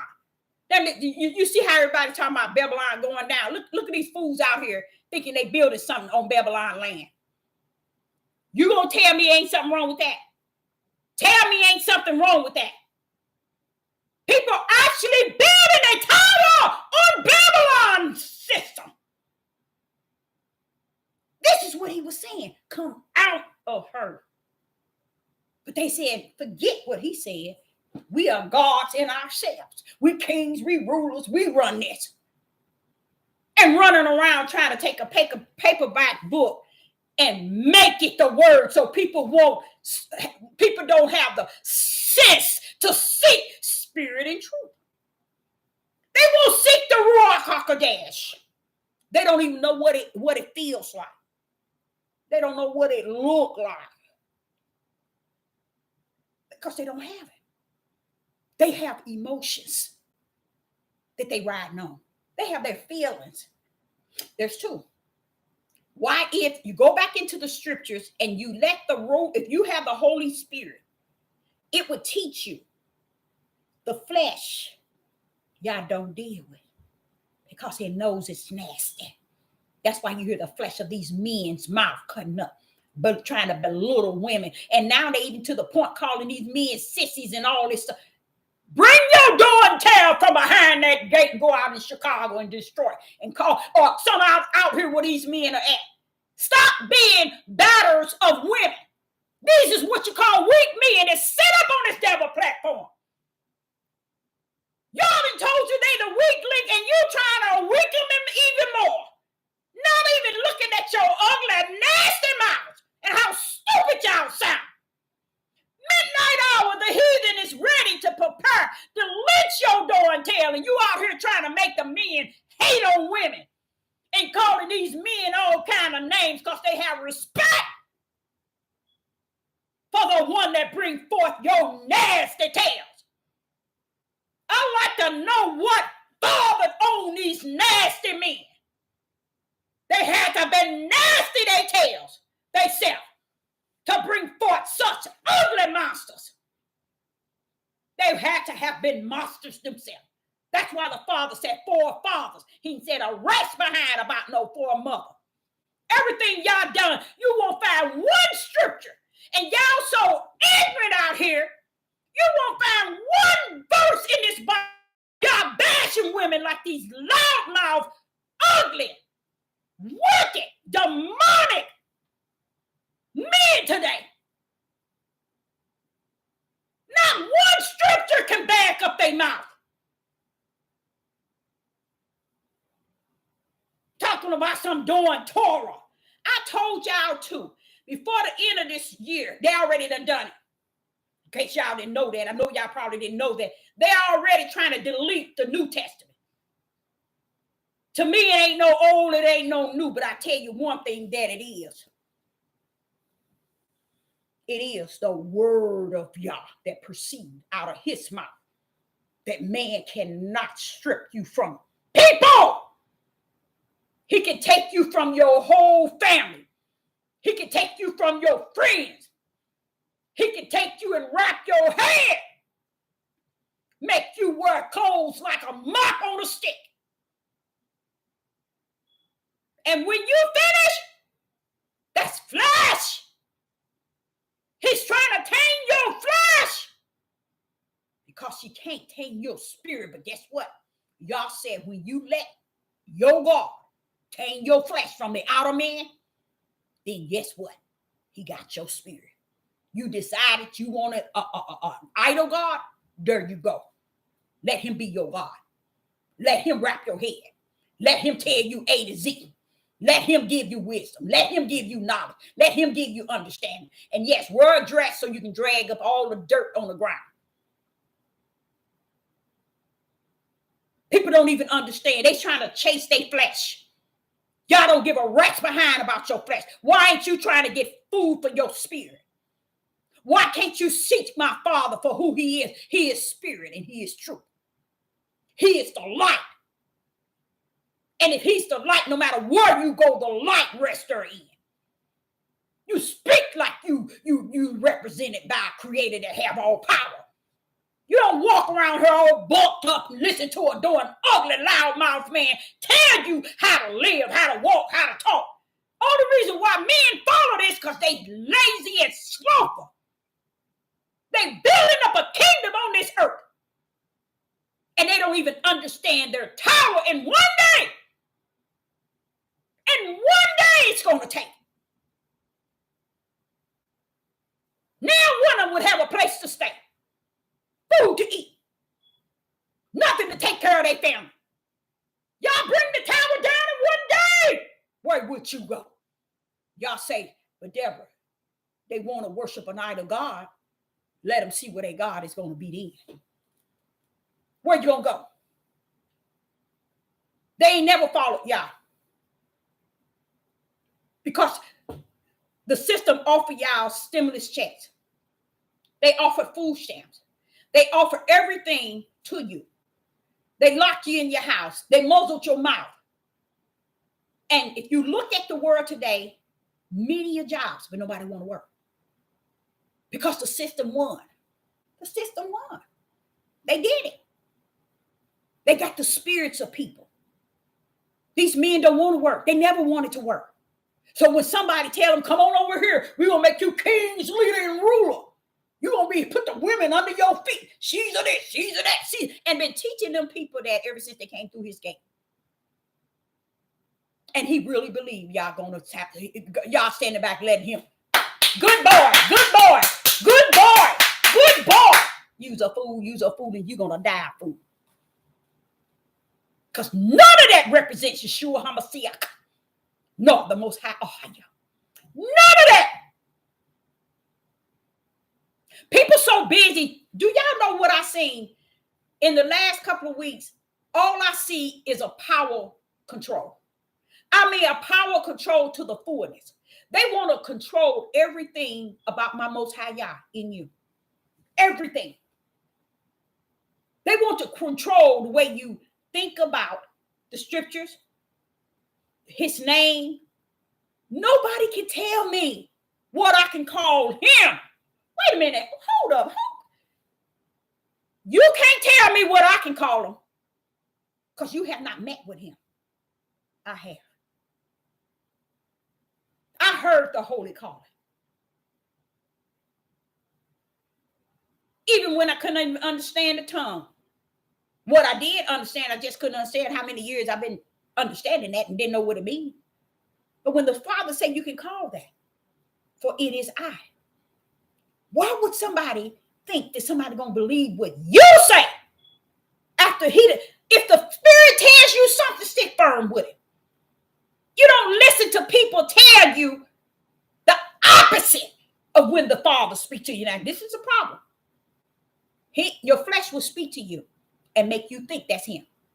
But how you know it's not him is when he speaks to you both ways. When he speaks to you when you want to be spoke to, and when he speaks to you when he chastises you. 99.million don't want him to chastise you. They don't want him to discipline them. They don't want him to correct him. So they in that line with man. As long as I can get somebody to say what I want to feel, I'm content. Then you're messed up on the floor. That means there's no spirit and truth there, nor is there any light. That's what you need to watch out for. People walking around here don't even understand. This is the day, year 2023. You should know where you stand with y'all. Not where you think you're going to stand, where you're going to stand tomorrow and how you're going to get there. Or how a loudmouth man will tell you where you stand based on him. Don't ever let nobody, ever, none of you all out here, let nobody ever beat you with these instructions and directions. This same instructions and directions were given, only one instructions and one direction was given to Adam. He couldn't even keep the one. So that don't let nobody is the word of Yah. See, what they didn't understand is Yeshua told you, now just tarry. Hold up, y'all. Just tarry. Just tarry a little while longer. Just tarry. He coming. That's what Yeshua have been telling y'all. Nobody don't want to tarry because they don't want to wait for him. They want a loudmouth man to be their God. And y'all say, he's your God now. Let him bring fruit from his tree. You'll never see fruit from the Spirit. They'll never see it. Because they've been in that fruit from the flesh for so long, they think it's fruit, calling it the fruit of the Father. The Father is not fleshly, nor is he earthly. His fruits are spiritual. That's how ignorant people are. Let somebody tell you the fruits of the Spirit is what you stealing to build. What you taking from people to build. Ain't none of it's what you earn. It's what you're taking from others building. And y'all didn't even tell not now one of they tells to build nothing. Yes, you can occupy, but you got to follow also what was already prophesied in Deuteronomy 28. And that means you better be ready. You better be ready because there's an end game. Now one of these Negroes ever taught these people the end game of Deuteronomy 28. Just went in there and took out the boat, the yoke around their neck and the oppressed. What about the destroy? Deborah, tell them until they're destroyed. Deuteronomy end game tell you 8 times that you ain't getting up out of here until you go. And guess what, Israel? Now I ain't gonna say Israel, tribe of Judah. You are gone. You are gone. Because you can't see no unrighteous. You can't see no unjust. No, you can't. You can't see no righteous. You can't see no just. All you see is unjust and unrighteous. And you think you got it going on. Keep on down that broad gate. It's got plenty of room for you. Because he said in heavens, in Revelation chapter 20, the books are waiting for you. Guess what's in it? He said it's written, your works. So to see why this fool got y'all stupid tails down here thinking it's based on your works that you doing down here? No. It's based on the works that y'all got you already locked in and locked out before the foundation of the world. It's already written in the books. Revelation chapter 20. See, people thinking my father's the stupid one. You're the stupid one.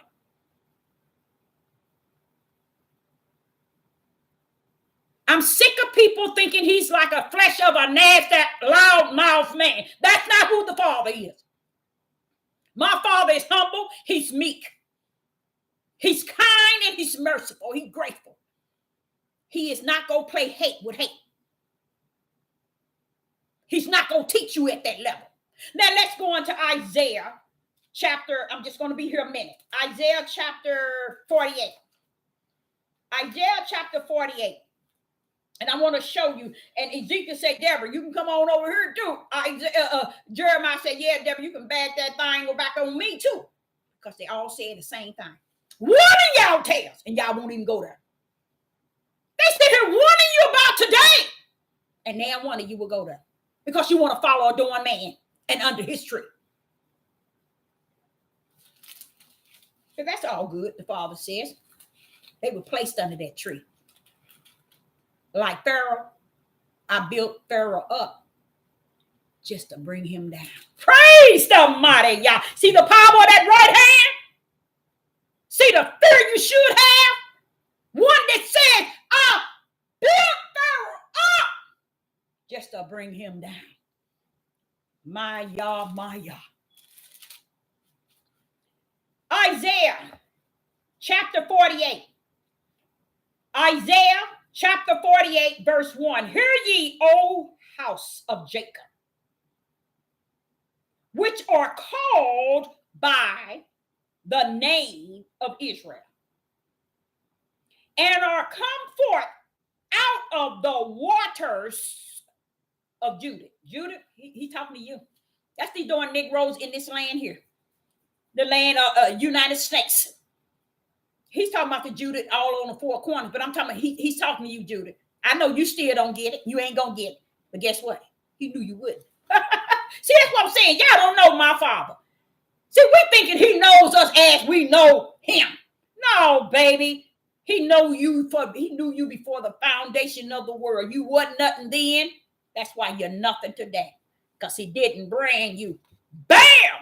With righteous belief, faith, and fear. It was a brand that he branded for his name's sake. And at that same time, he said, I'm going to hold you blameless. Hallelujah. Why are you going to be held blameless? Because your name is written. David, I know you didn't do a couple of things, a lot of things I don't like. These ignominy and falling your flesh. But David, guess what? David,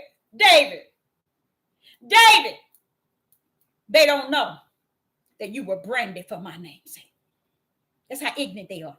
They running around here chasing the ways of David in his flesh and knew nothing about David in the spirit. They run around here talking about Abraham, Isaac, and Jacob. You silly. There's two parts to Abraham, Isaac, and Jacob. The seed of the flesh and the seeds of the spirit. Which one are you? If you're the seed of the flesh, guess what? You're a sad, sick soul heading to hell. If you ain't the seed of the spirit that told them you're going to be held blameless. Blameless. How is it that the Creator going to take Abraham in a vision and then tell Abraham, hold up, Abraham, it's okay. Don't be scared. Don't be afraid. This is what I'm going to do. I'm going to give you and Sarah a seed. You a seed out of your own womb, you and Sarah. And I know y'all old, but I'm going to do this. You're going to have so many kids, from your seed is where I'm going to choose that I have chosen my as a people, my people. He said, you're going to have, and Abraham, he believed what he saw, but he was scared at the same time. He was in the vision. That was his first time. Then he say, in the vision. And he say, y'all got to telling him. And he said, it says he believed.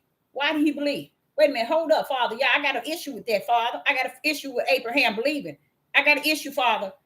Abraham didn't believe in the flesh. Abraham believed spirit. Hello.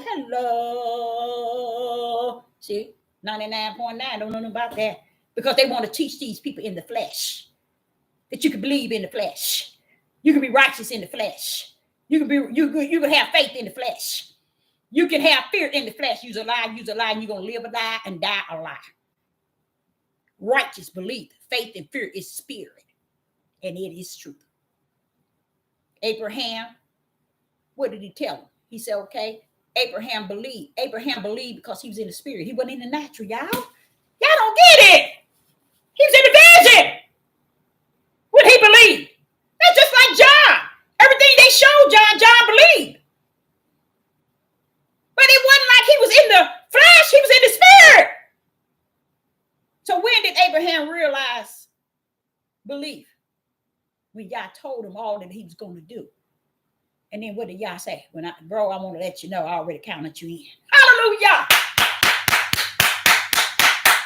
You already counted for righteous.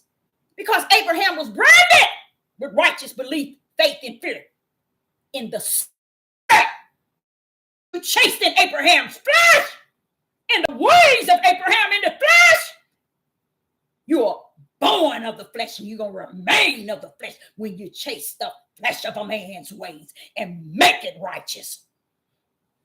You can't chase the flesh of David and make it righteous. You can't chase the flesh of Abraham, Isaac, and Jacob and make it righteous. You can't chase the flesh of nothing and make it and call it righteous. Flesh can't serve the Most High God. But see, what you didn't know is Genesis 1 and Genesis 2. That right hand power, us. That was the Father's power. See, Father Power had already branded and made it call, it is written, that they were righteous, belief, faith, and fear. A powerful brand was in their spirit from the Most High Yah before heaven and earth was created. They were already branded for his name's sake. So while you running around here chasing their polygamy and their wives, it's because you're not born of the spirit. You're born of the flesh. That's why you take on their flesh ways and not their spirit ways. Because a man won't chasing after a man's flesh ways if he is of Yah, written before the foundation of the world and branded for him of Abraham, Isaac, and Jacob, and David. The spirit seed is held blameless, but the flesh seed is for the grave. And even the grave, as we know it, is going to the lake of fire. But their spirit is branded for Yah's name's sake. It's in the Lamb Book of Life. You see how ignorant people have gotten? So far out in the deep, you can't even see dry land. That means you can't see righteous, just. You can't see the Most High Yah. You can't see his spirit. You can't see his word because you went too far out in the deep with the loudmouth men. And they took you so far out, you can't even see dry land. That means you'll never make your way home. And that's what's sad. People sit back and talk about how many, what Solomon had. Let me back you up and back you down. What Solomon had, let me tell you what that was. What Solomon had was in the flesh. So you mimicking the flesh, that shows you you're born of the flesh.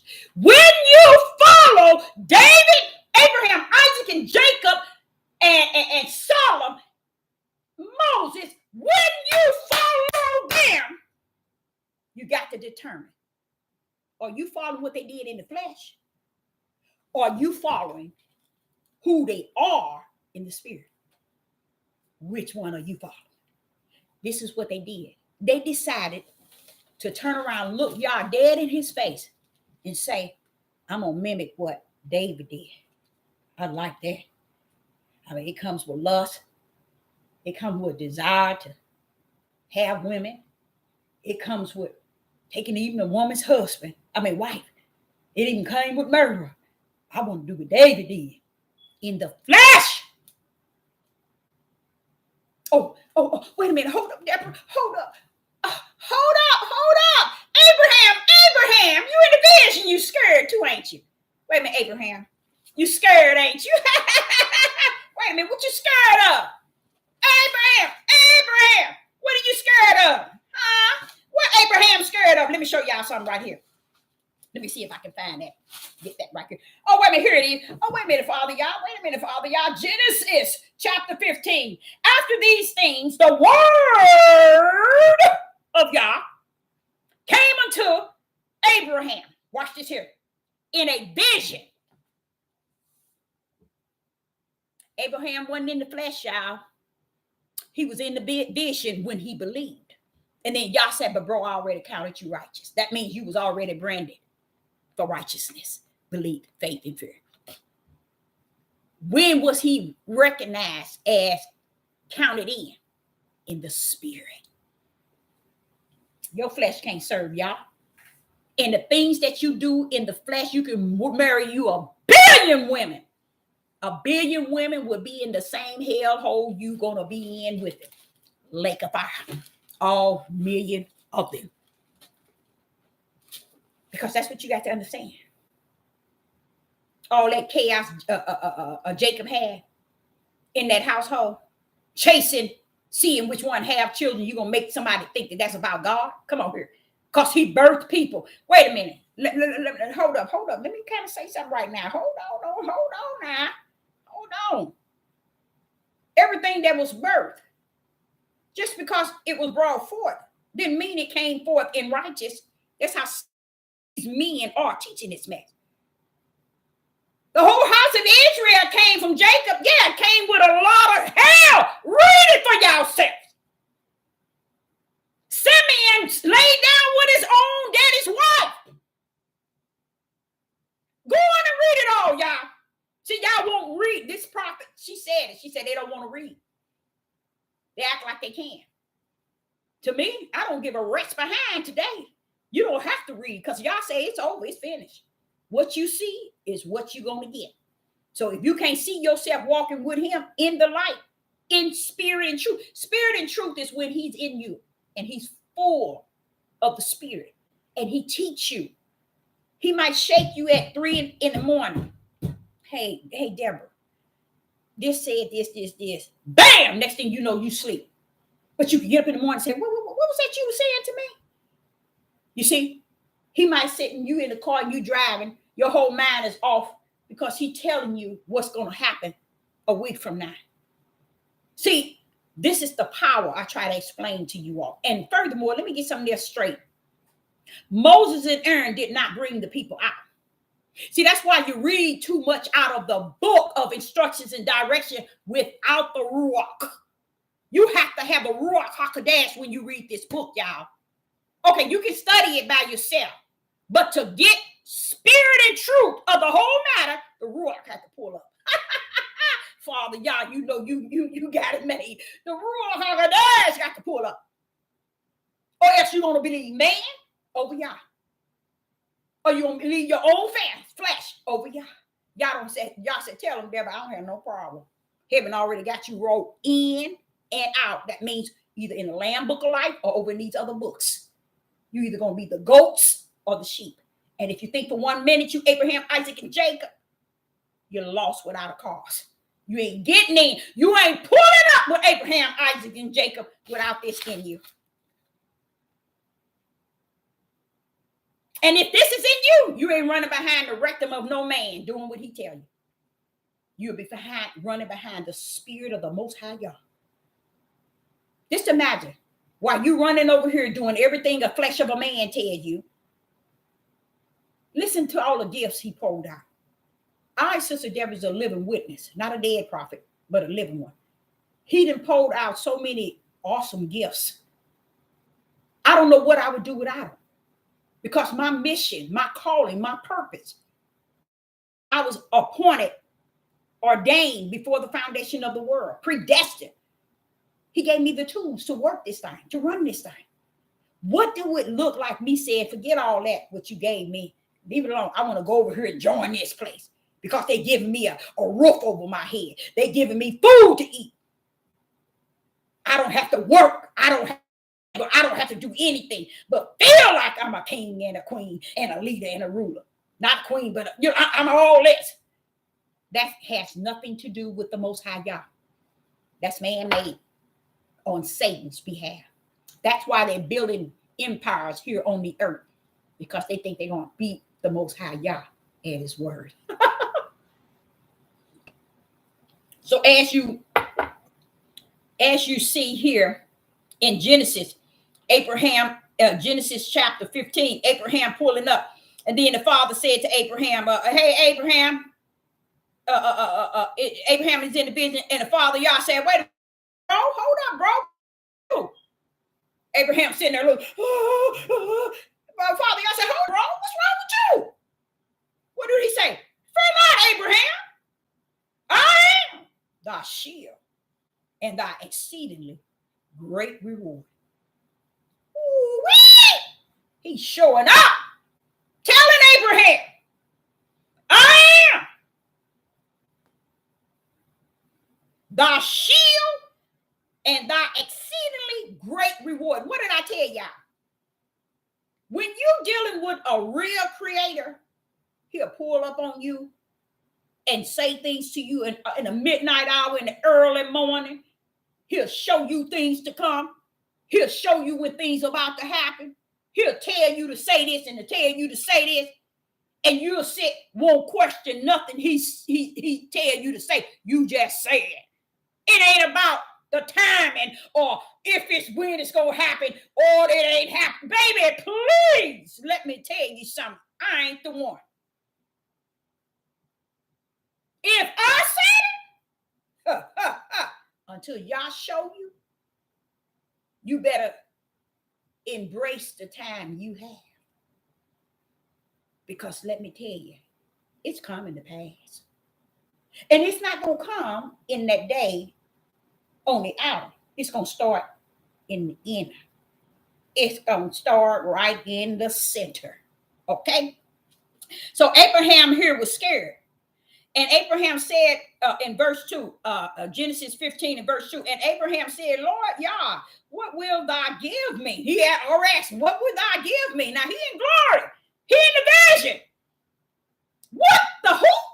What the who? The Most High Yah, word of Yah.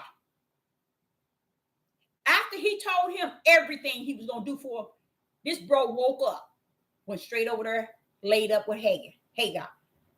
And these men today will justify that to be righteous. They will find out everything around Hagar and make it look good. Because Yah said this and Yah said that. Don't understand now, why would he tell him this in the vision, how he's going to bless him with his family? And then when he wake up out of the vision, come out of the vision, go straight into Hagar. Come on now. That don't even sound right. That don't even sound right. But they justify. They make it look real pretty to the eyes of the flesh of low-minded people who believe. Why is they low-minded? Because Yah said, Deborah, if I sent down those that going to deceive, that are deceiver, you best bet I'm going to give them plenty they can deceive. See, that's what y'all don't understand. It's no such thing as having deceivers without the multitude of those that's there for them to deceive. That's why the warning came out of Yah's mouth. And the warning came out of Yeshua's mouth. And everybody let it go right past their head. They right past them. It was said many a times, be not deceived. Everybody walking around here being 100% deceived and don't see nothing wrong with it. If that ain't crazy, I don't know what. In Isaiah 48, and let me see what, I got a few minutes. I'm just going to cover it. I'm going to have to come back and go over this 48. In Isaiah chapter 48, verse 1, hear ye, O house of Jacob, which are called by the name of Israel, and are come forth out of the waters of Judah, which swear by the name of Yah, and make mention of Yah of Israel. They run about their mouth. They run in their mouth. They making mention of the Yah of Israel. That's another thing. A lot of them run around here saying Yah, Yahuwah, Yah. His name is there. His name is that. What difference does it make his name when you ain't got his spirit? If he has not abide in you with his spirit, what difference does it make if you know his name? You're doomed. Do that make any sense, y'all?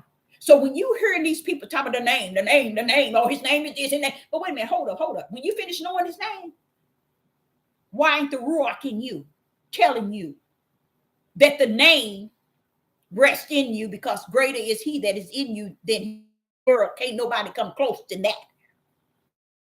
So why would he come and abide in you if you don't know his name? Come on now, y'all. Do that make any sense? So Ruach just gonna come in and park in with you, and you don't abide in him, his name. You don't know nothing about who he is or nothing. See, that's what I'm telling you. They coming out the wrong end. You know how I talk about the house that has a front door, side windows in the bedrooms, the basement door, and the back door? People today coming straight out of the basement. They coming straight out of the basement. No spirit and truth, none whatsoever. No light shining, none whatsoever. Just coming into a dark house. And they coming from the basement windows and the basement door. And they teaching y'all. And y'all say, I have no problem with that. Okay? So here it is in Isaiah. He's talking about how Judah is making mention of the Yah of Israel. He said they're making a mention like they know him. Like they know him like that. Now watch this here. But not in truth. Didn't I just tell y'all that? I think I've been preaching that for quite a long time. They don't know spirit and truth, baby. Let known's the truth, because the spirit got to bring you the truth. And he's telling you, listen to this, y'all. Listen. Now listen to this. 48. Hear ye, O house of Jacob, which are called by the name of Israel, and are come forth out of the waters of Judah. So Judah, he talking to you with your ugly self, which swear by the name of Yah. You run around here swearing by that name. And make mention of Yah of Israel. Now watch this here. But not in truth, nor in righteous. Fly kite. Y'all run y'all tails around here chasing these people, ain't got no spirit and truth, no light, and no righteous. Y'all ain't gave them nothing. Isaiah, Jeremiah told me to tell you, Ezekiel said, pull up in their books and read what y'all doing with the leaders and the rulers and the pastors and the shepherds and all those who have led the multitude astray. And they don't see none of that. They so busy on this devil platform trying to belittle a woman, when I wonder how much woman is in there. I ain't never in all my 62 going on 63 years seen so many men with so much he say, she say in him. See, that's why I told you, I'm going to pull up, I'm going to make me a whole video with all those men talking positive messages, so that people can hear something different than these loudmouth people who want to be. Let them be kings and leaders and rulers. That's why they trying to build their little city. Build your city. And one day, Father said, in one day, your whole temple is going to come down. Because it's not of Yah, first and foremost. And you led the multitude to believe you are of Yah. And with that nasty mouth, I mean, it's strictly from hell. I don't know who can see that mouth is strictly from hell. Many of these guys, I mean, mouths strictly from hell. No spirit and truth resting therein. No spirit and truth of the matter. No light in them. Just flesh falling flesh. Okay, now what did it say? I love this, because he says, and they make mention of Yah of Israel. They run around here mention Yah of Israel. Watch what he says. But not by truth. But not in truth, nor in righteous. So this is another one. Now this is Isaiah pulling up, telling us today. Jeremiah said, tell them, come on my page, too, Deborah. Jeremiah said, y'all come over there in his area. Come over in his camp. He'll tell you the same thing. Ezekiel said, and over here in mine too. I'll tell you what he's going to do with them. They want to run around here and think they're kings, leaders, and rulers. Come over to my neck of the woods, said Jeremiah and Ezekiel. Isaiah said, I got a little bit more too, Deborah. Tell them come over in mine. So y'all can get with the true program, which you won't, because y'all say it's finished. You okay? Now, verse 2, for they call themselves of the holy city and stayed themselves upon the Yah of Israel. The Yah of hosts is his name. They want you to think that they got it packed down themselves upon the Yah of Israel. And then it says the Yah of hosts is his name. How about that? How about that? See, I like one thing I found out, y'all. Yah, you know what? He put so many different things to fall in when he put his signature. And that Ruach will come in and it show you, yeah, I got them thinking this, because they don't know me. They don't hear my voice. They don't see me. They ain't got eyes to see nor ear to hear. They hear in flesh. Tell them who I am. They ain't heard me tell them I am who I say I am. Now I like what he said here. The Yah of hosts is my name. Hallelujah. How you like him now? Verse 3. I have declared the former things from the beginning. Praise the mighty Yah. That right there is telling you. Sister Deborah been telling them all this time what took place before the foundation of the world. From the beginning, the things that you think you're looking at, the former things, listen to what he says. From the beginning. I have declared to y'all the former things from the beginning. And they went forth out of my mouth. And I showed them. I did them suddenly, and they came to pass. Praise the mighty Yah. Y'all telling you that I carry the power to say things, and they shall come to pass. You running your tails around here, putting these men on pedestals, talking about king, leader, and ruler. They need to get their tails somewhere and sit down and labor to take care of their household and stop running up in the rectum of a man to take care of their tails. While he robbed, killed, and not killed, yeah, he killed spirits of women. Them women, their spirits are dead. Only thing they embracing is the fact that they can live somewhere and be and not work or labor, just sit there and be under the full control and the mighty evil hand of a man. Can't be what they need to be. And I bet you when that day come, find out these women ain't got no health care, no dental, no nothing. But they riding around flaunting. And they think, yeah, see, don't care about that. All right.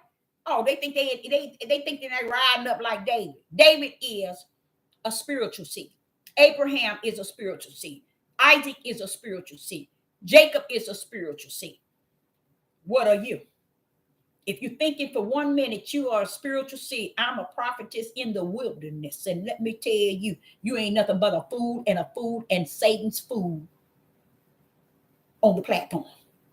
Okay, so here it says, where I'm at 5.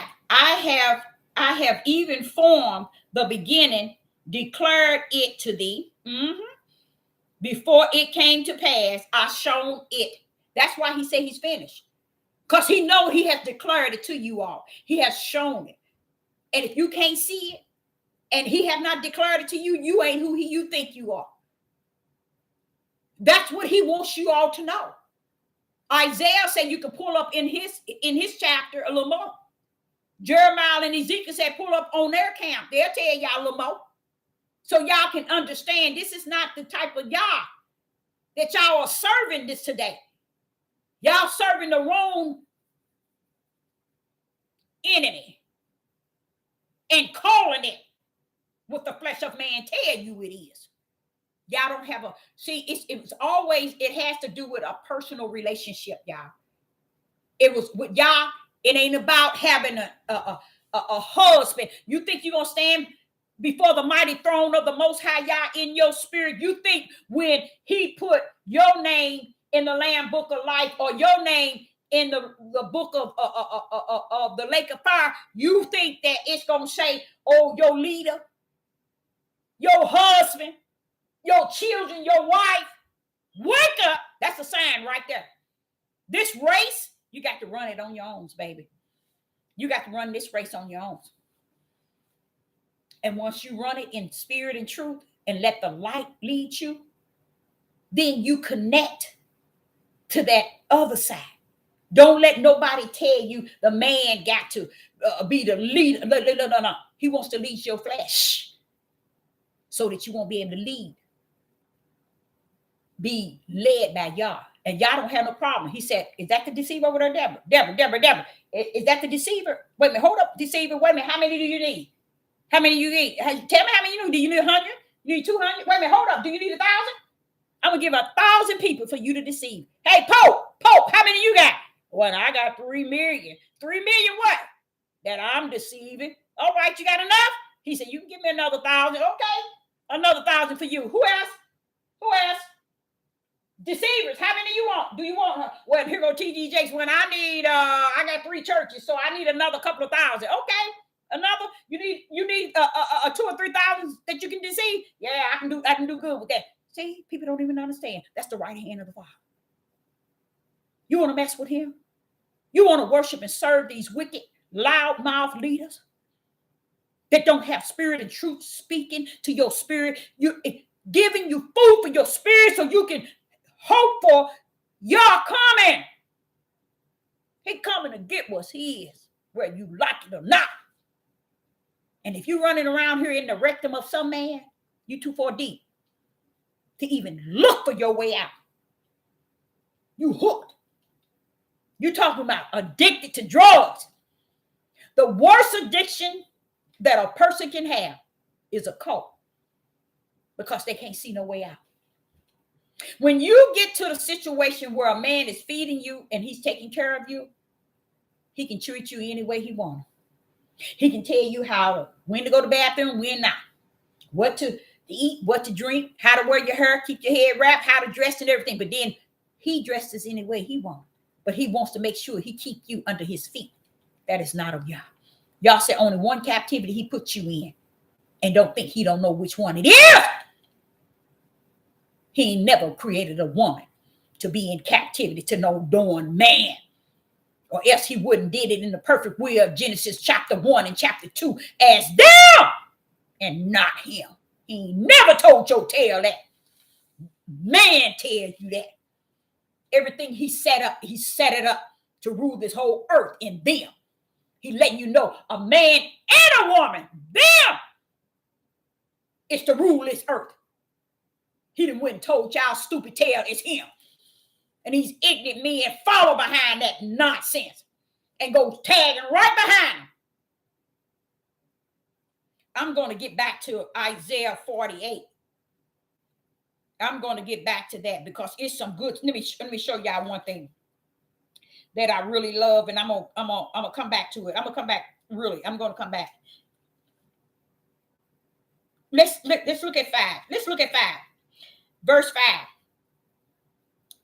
I have even from the beginning declared it to thee. What he's saying is, y'all, I've been giving y'all the truth. Why are we trying to make him the lie? He ain't told us. We ain't know. He said here, I have even from the beginning declared it to thee. Before it came to pass, I showed it to y'all. Lest thou should say, my idol have done them. See, the idol. That's your idol God y'all out here worshiping. Some people are going to blame the person they idol. Kept them from seeing. what he had shown them. Listen to what it says. My idol have done them, and my graven image and my molten image has commanded them. See, that's the idol God. He's telling you that. That's what Sister Deborah telling you. You're idling men, y'all. And if you think for 1 minute that's the type of power and control that y'all set, use a lie from the pit of hell. Genesis 1 and Genesis 2. Genesis 1 created in the perfect will when there was no sin, he said them. That means that it was his will, that everything is done with them, not him. That's why you see the world totally out of order. And this is why you can get on this media everywhere and hear people crying out about how these men did their mothers and how these men raped their sons and daughters. And I ain't talking about in Sodom and Gomorrah. It's been worse than that, even right today. Y'all won't connect this sex trafficking with the truth. The days of Noah, men multiplied and had daughters. Come on now. Oh no, they ain't gonna never tell you the truth of the matter of that, are they? They ain't gonna tell the truth on that. They ain't gonna never tell y'all the truth. Because the truth ain't gonna tell you nothing no way. Because the Father said you don't want to hear it. When he sent his servants to warn you all and to tell you don't want to hear it. So he said, I'll tell you what. Tell them to crank up their, come on here. Give them the deceivers. Let them have them. Let them have them. So in verse 6, thou hast heard, see all this, and will not ye declare it. See, y'all telling you, you see it all. And you won't even declare it. Want to make a flesh of a man right and make a God a liar. Just so you can sit in the midst and be slothful, lazy, and do nothing. That's what a lot of them are doing. They get these little church forms, these grounds, and building up their empire. And you thinking y'all coming from you? When you building up a world for yourself in the flesh, and these ignorant people following you and ain't got their spirit right with y'all, ain't getting food for their spirit. Well, that's what they getting. He said they thinking that when the flood comes, they're going to be able to escape with this here loudmouth men. These men out here, okay, tell you what, go ahead on. He done turned them over, baby. That's what the judgment on the whole house of Israel was about. And they missed it again because they gone. Deuteronomy 28 and said, until they are destroyed, Deborah. Until they are destroyed, Deborah. Until they are destroyed, Deborah. Until they are destroyed, Deborah. Until they are destroyed, Deborah. Until they are destroyed, Deborah. Until they are destroyed. Deuteronomy 28, that's the end game. And now one of them Negroes has the sense to teach it to you because they don't want you to know. They playing on y'all's only chance y'all had. They got you. You went too far out in the deep with them. Okay? And he says in 6, thou hast heard, see all this, and will not yet declare it. I have shown thee new things from this time, and even hidden things, and thou did it not know them. See, this is sad. He's telling you everything. Is just, didn't I tell y'all? He says, clear to see, Deborah. Ain't nothing hidden. Everything is clear to see. Even the devil, he told him to leave the light on. And the people still don't want to see. Ain't that deep? That's deep. Woo, that's deep. You're going to leave the light on. Tell Satan leave the light on. The fools won't even. That shows you. They ain't gone today. They were gone tomorrow. They was gone yesterday, I mean. They ain't gone today, y'all. They was gone yesterday. Now listen to 6. Thou hast heard, see all this, and will not ye declare it. You won't declare it. I have shown it. I have shown thee new things from this time, even hidden things, and thou did it not know them. See, that's what Sister Deborah's job is. I'm a prophetess, a living prophetess today, seeing all these things, showing y'all the mystery of the Most High, y'all. And y'all still want to follow darkness. But y'all said that's okay, Deborah. You keep up. Don't forget, you still got the lane, don't you? But Deborah, do you still got your lane? Yeah, I still got it. Thank you for it. You run that thing. Keep running that thing. You still in the race. So long as you're in the race, keep giving them whatever I give you. You know, it ain't important that they get it. It ain't important that they understand it. It ain't important that they see it nor hear it. You running my race. You represent me. See, y'all think that y'all don't have no representative down on this earth. You's a lie. You're going to live a lie, die a lie. That's where it's messed up from the floor. And that's why these people are falling these bad trees. It's because they so far out deep in the ocean, they can't see dry land. Y'all got heads out here. And everybody running around here calling the darkness and the wicked ones Yahs. And the righteous ones, the devil. Praise the mighty God. And then don't want the righteous one to say nothing about their demonic spirits that they didn't detach themselves to. Verse 7, they are created now and not from the beginning. Wait a minute, let me get that right, what he says. They are created now and not from the beginning, even before the day when thou heardest them not, lest thou shouldest say, behold, I knew them. Oh, he set it up that way. He set it up that way. Like, say, for instance, today, if you know them, if you know that it was created, first thing you're going to say, well, I already knew them. Already knew this. He's letting you know you didn't know nothing. You didn't know nothing. He said in 7, they are created now for this day and time. Many things for this day and time, and not from the beginning, even before the day when thou hearded them not. Even before the day when thou hearded them not. Listen to that. Even before the day when thou heardest them not, lest thou should say, behold, I knew them. So he's showing you that you don't know nothing. You want to fake it until you make it. And those that don't know what was created before the foundation of the world, they want to say, yeah, I knew it. Because it was created before the foundation of the world, and they don't know. Because he put a new thing before them. But yet, it was before the beginning, but he put a new thing today for them. What did he do to the parables? He gave them the parables, but he gave the who? The real ones, the what? The word.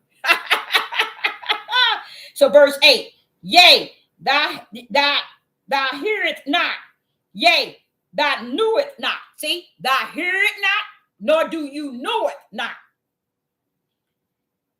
Yea, from that time that thy ears was not open, for I knew that thou wouldst give very teacheress, and wasn't called a transgressor from the womb. And wasn't called a transgressor from the womb. So here he's talking about those that, oh wow, those that are proclaiming, this is why, so I guess this is also saying why they don't know who they are and what they're doing. Because, go back, because in verse 7, they are created now. They are created right now and not from the beginning. So that you won't be able to say, oh yeah, this was from the beginning, because you don't know nothing about the beginning. In a sense, people are trying to pretend they know the beginning, and he's letting you know you don't know nothing about the beginning. They are created now and not from the beginning, even before the day when thou heardest not them, lest thou should say, behold, I knew them. See, because he wants you to understand. You ain't going to be able to step in no spiritual realm, in spirit and truth, nor the light. Claiming it, faking it till you make it. Like you knew, and you don't. So to them, to the parables, I give one thing, but to the ones that's branded, I give them the word. Same yesterday, today, and forevermore. So in verse 9, 8, in verse 8, yea, thou heard it not, thou heard it not, thou heard it not, yea, thou knew it not, yea, from that time thy ear was not open. So he's telling you right there, when you run around here and say, yea, I heard it, you ain't heard nothing, he said. And ye say, I knew it not. You knew ye, thou knew it not. See, people are claiming, I told you, people are faking it until they make it. They want to say they knew. Or I knew that from the beginning. And he's telling you, you don't know nothing from the beginning because what I just pulled up on you is new. I ain't gave you, I ain't in you. So you don't know nothing. In verse 8, was it dealing? No, let me go back. Back. From that time that thy ears were not open. See, you ain't know nothing, but claiming it. He's letting you know you don't know nothing. I knew, this is verse 8, that thou wouldn't deal very teacherous and wasn't called a transgressor from the womb. You wasn't called a transgressor from the womb, which you should have been, but that's the way he orchestrated it. So you look up, you pull up now, that's what you are. And you run around here and say, when that person was like, okay, that person, someone said to me, oh, this person laid hands and brought the dead back to life. Sit your tails down. Sit your dried up lying tails down. Anytime somebody bring somebody to life or bring someone's eyes open or the blind eyes, the lame walking, they give my Yah the glory. You ignorant fools around here, somebody done told you they done woke the dead or raised the dead, and you giving them the glory like they are God. That's how messed up the flesh of human beings are. They so anxious to put somebody up on a pedestal so they can worship an idol God. Verse 9, for my name's sake will I defer my anger. And this is verse 9, Isaiah 48, verse 9. For my name's sake will I defer my anger, and for my praise will I refrain for thee, that I cut thee not off. Now, this he telling you, he holding himself from cutting you off. Watch this here. Behold, I have refined thee, but not with silver. I have chosen thee in the furnace of affliction. That means the curse you are in, he had to bring you in the furnace of affliction. And you're still running around here saying it's the heathen fault. And he's telling you, I don't want to curse you. Verse 11, for my own sake, even for my own sake, will I do it. For his sake, not your sake. For how should my name be polluted? Now he going back. He's telling you how he ain't told your tail up. But then he going right back into this thing.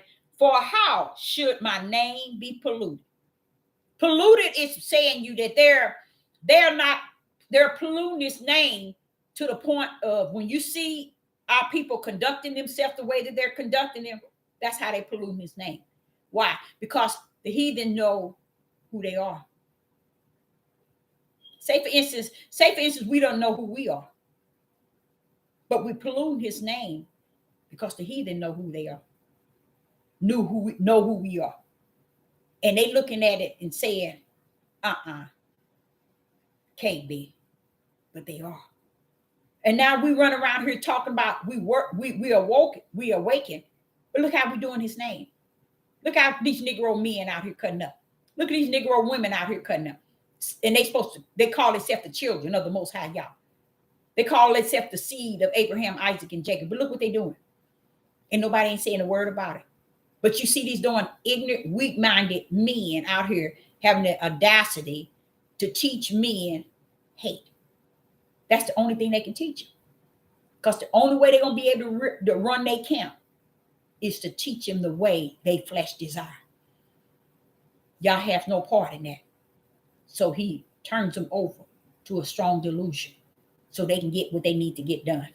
Okay, so here he says in verse 11, for my own sake, even for my own sake, I would do it. For how should my name be polluted? And I will not give my glory to another. And that's what's happening. And y'all don't even get it. It's being polluted when you hear people leading and talking about their pastors and bishops and Smoreens and seers and conducting themselves like Satan himself, but using the Most High name for their front wall and their back wall. How could they even do that? Because the Yah himself doesn't rest in them, but wicked and evil. That's why. Okay, now verse 12, it says, and he said, for how should, in verse 11, how should my name be polluted? Then he got a question mark. And I will not give my glory to another. And that's what has happened. That's what has happened. People want their idol God. And before he give his glory to another, he'll let them go and serve their idol God. Let them cut up from the floor. And that's what they're doing. And that's why you see all the tribe of Judah out here cutting up like this. Verse 13. And Yah told me today, he say, when you hear these loudmouth men on these platforms teaching and preaching about controlling the flesh, Yah say, Deborah, why do you think that they are trying to control the flesh of women? That's wicked and evil. The flesh, Deborah. They're not teaching these men how to take their light and walk in the narrow gate or teach them spirit and truth. But they find room to teach them how to commit adultery, lust, ego, pride, boasting, inventors, high-minded, self-centered, narcissists, hate at the highest. And these men eating it up. And y'all said, leave them alone, Deborah. Let them get a full meal deal. Hell has got them bound. And they ain't going to ever see it just like the days of Noah. They're going to come in and go out. See, tomorrow is not promised to none of us. So while we're following an idol God, we can go out of here in a car accident, a bad accident, anything, following a flesh of a man. Close eyes. And the only place left is when we wake up in the books where our name and our works. None of your works is going to mean anything in the heaven unless it's spiritual works.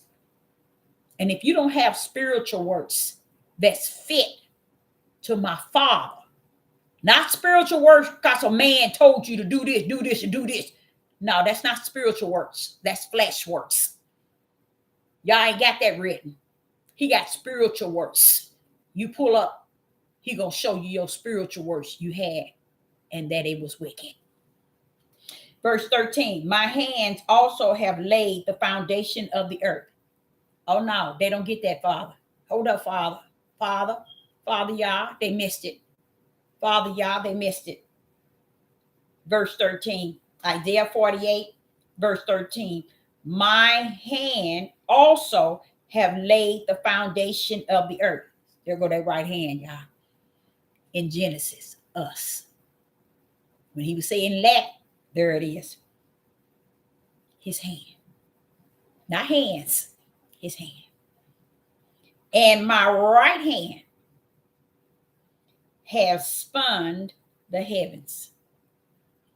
When I call upon them, they stand up together. Ooh-wee! Yah's letting you know his power is in his hand. In the beginning, that was us. That was his right hand pan. See, he just told you. Verse 13, my hand also have laid the foundation of the earth. 99 trillion of these Negroes who say they awakened didn't even know that. That's why he said, if they miss Genesis 1, Deborah, and 2, they'd have missed that whole book. It doesn't matter what they think, what they see, and what they teaching, what they preaching, because they missed the perfect will of my creation. And that's why they bypass it, because it takes them back to what was right. That's why Yeshua said in the beginning, that was not so. They don't want to go back there. They don't want to go back to Genesis 1 and 2 because it'll correct them. And they're not ready to be corrected. Because I never told them it was him. I told them it was them to have dominion. See, they took the word rule and it made it their way of ruling. They've been ruled under the mighty hand of the oppressors, to the point they used that same oppressor curse and put it upon women and daughters and sons. That's why these sons were molested. The daughters were molested. You can get, like I said, you can get 1 million black men, like Oprah did. Get 1 million. And every last one will tell you, out of that million, you might have 2 that'll tell you that their daddy didn't touch them. And that's what's in the dark, y'all. That's in the dark. That's real deep. They won't talk about it. They won't tell it, but it's coming out. A lot of stories from a lot of men. So this is where you thinking you want to make sure you want to make these females bad, but y'all got your number. He knew that's the reason why all this homosexualness going on started among the men, and that's where it's drilled in. Yes, are the females doing it? Yes, they are. One is no better than the other, but y'all like to also look at the numbers. He said, don't be fooled by these loudmouth ones, because they ain't gonna teach you the truth. All this control that they trying to gain is that control that they didn't have throughout time.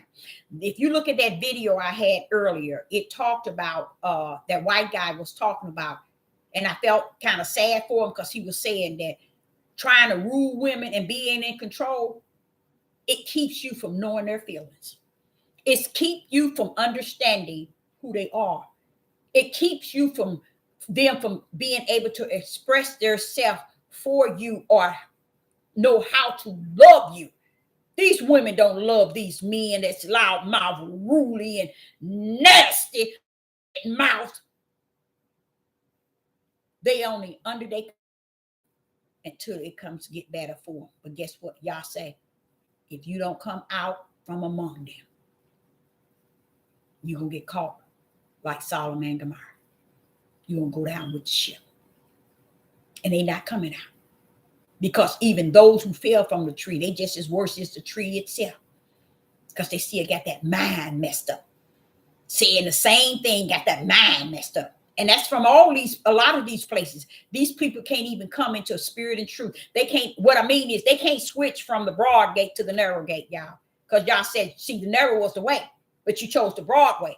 So that means you chose the idol God over the way, my way. So you stay on over there where you at, because heaven's prepared that one for you. You stay on over there. And all you have to do is listen to Yeshua and what proceed out of the mouth of Yah telling you, hey, Deborah, this thing was already predestined. So where they at, stay in your lane. Let them keep on riding in theirs. Because the lane that they riding in, I assure you, it ain't the narrow gate. I can assure you that. So let me tell y'all, I did go see that movie, Sound of Freedom, or whatever it is. The worst movie I've ever seen in my life. I ain't never seen nothing so stupid. Didn't make no sense. Didn't have nothing behind it.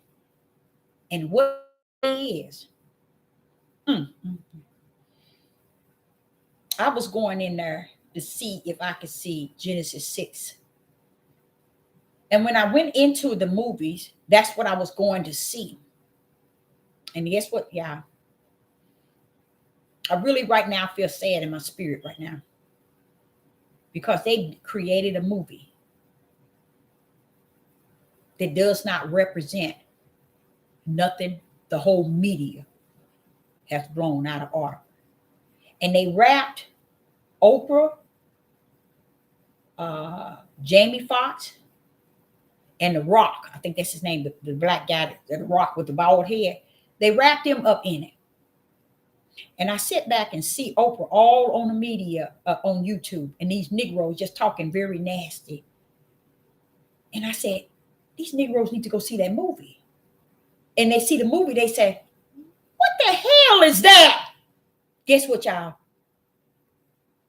They wouldn't even put white kids in there. They put foreigners.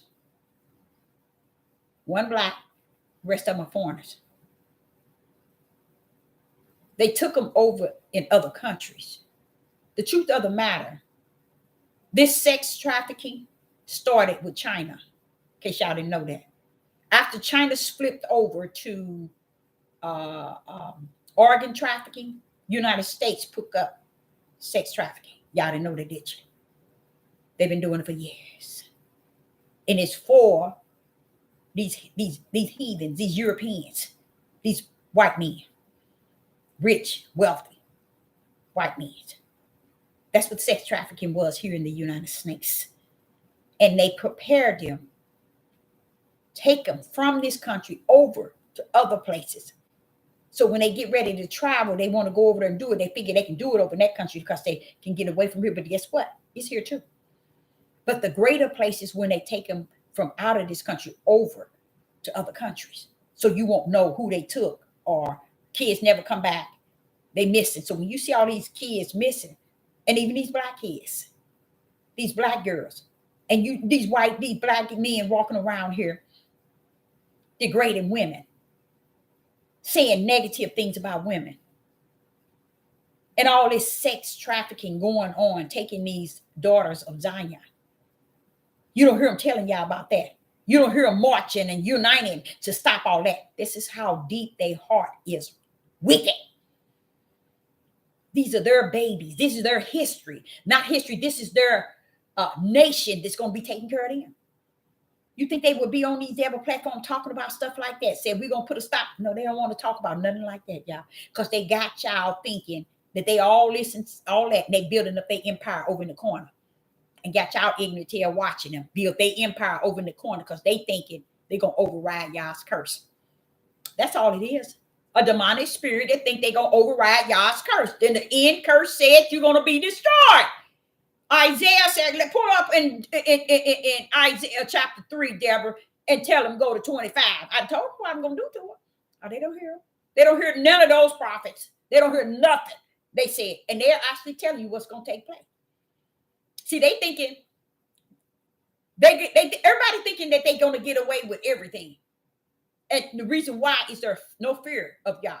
Those that do have fear is very few. Just like he said, when he said very few shall find therein, he is a living prophetess in the wilderness. It is just that few. I'm telling y'all, it really is. That's why I sit and say, I'm not a dead prophet. I'm a living one. I'm living this time. And it's identical the way he said it. So why should I come out and pull up and tell somebody lies? And these people want to live a lie. And just because you're telling truth, they want to make you the lie so they can live. They lie. Stay kicking rocks somewhere else. You see? Now, this is the problem. I sit and watch that movie. And we watch that movie and I say, And Charles said to me, Deborah, what is this? We didn't even understand what that thing was about. No, I understood it, but to the point where who would have made something like that? And then they on the media. I'm not a fan of Oprah. Oprah is with the elites. She does everything they tell her to do. But see, no, the power of this elite, okay, these elites, it's beyond government. It's beyond Biden and Republicans and Democratic.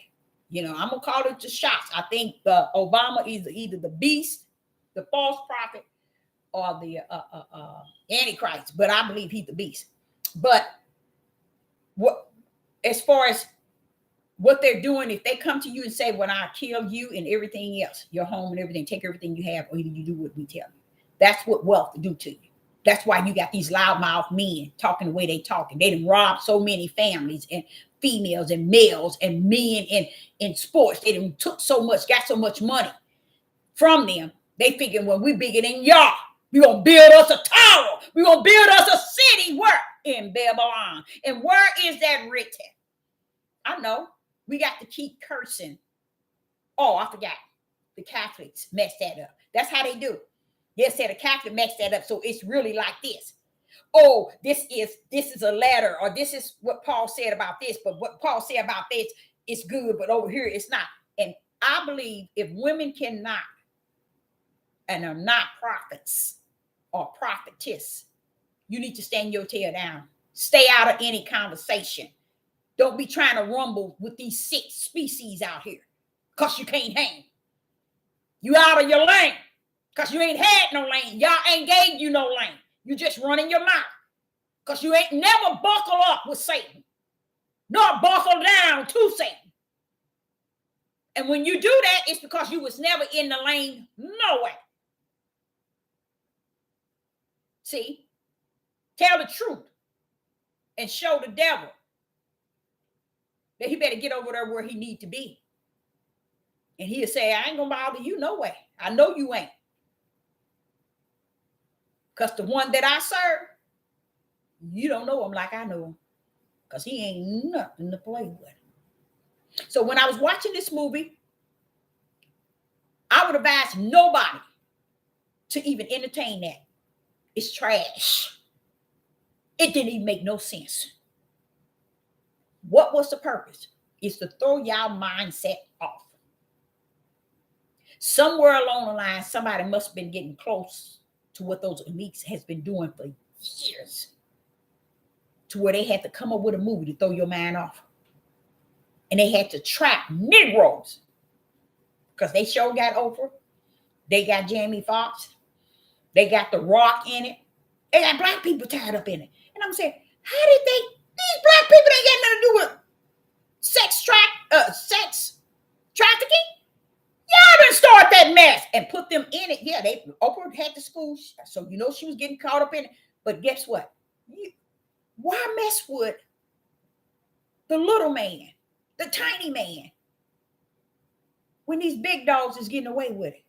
Nobody says nothing. You see what I'm saying?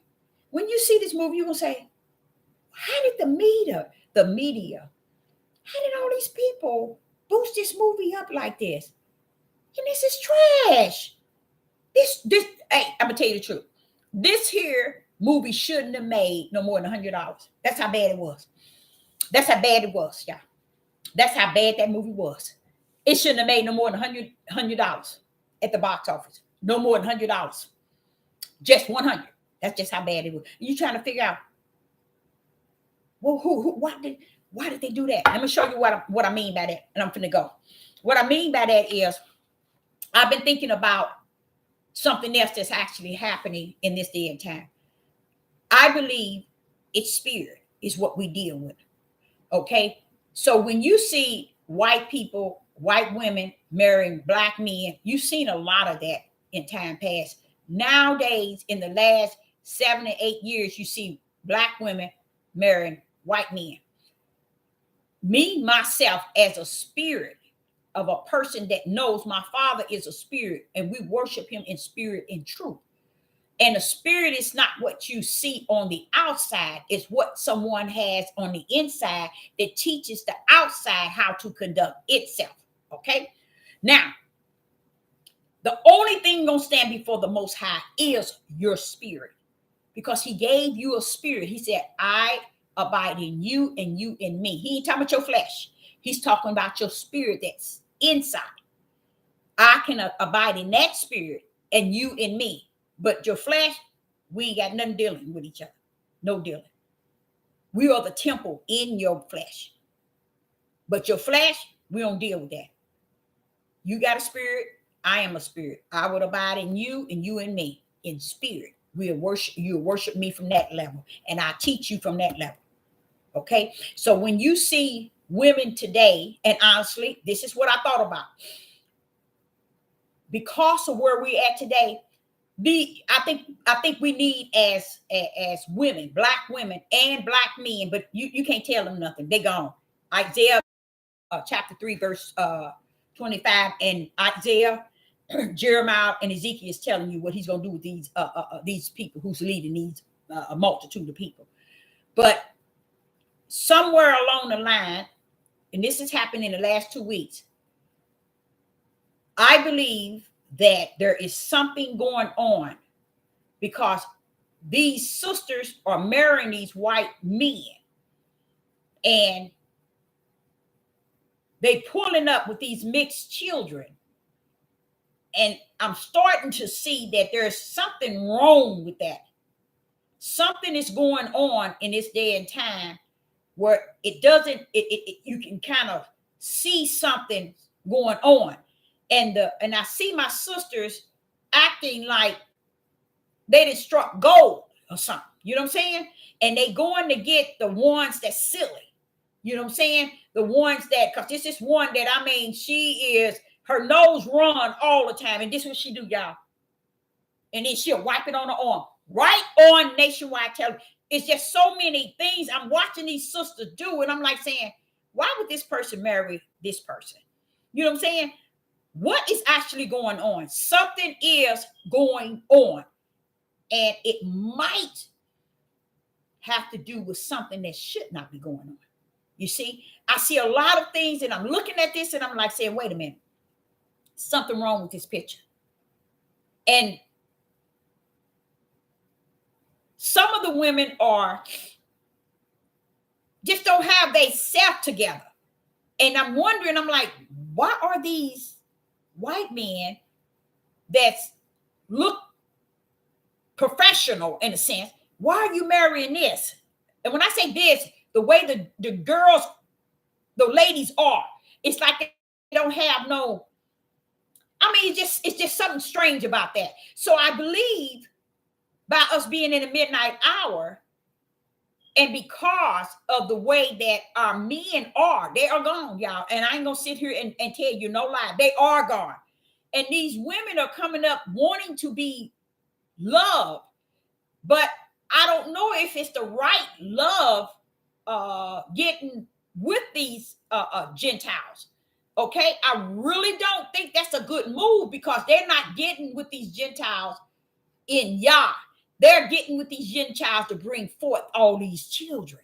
You see, so I think there's a lot of something in this that's going on that I don't know. It's something kind of fishy going on, y'all. And I think because of the midnight hour we in, the wicked night, I mean, the wicked darkness we're in is the reason why this is going on, because it's real deep.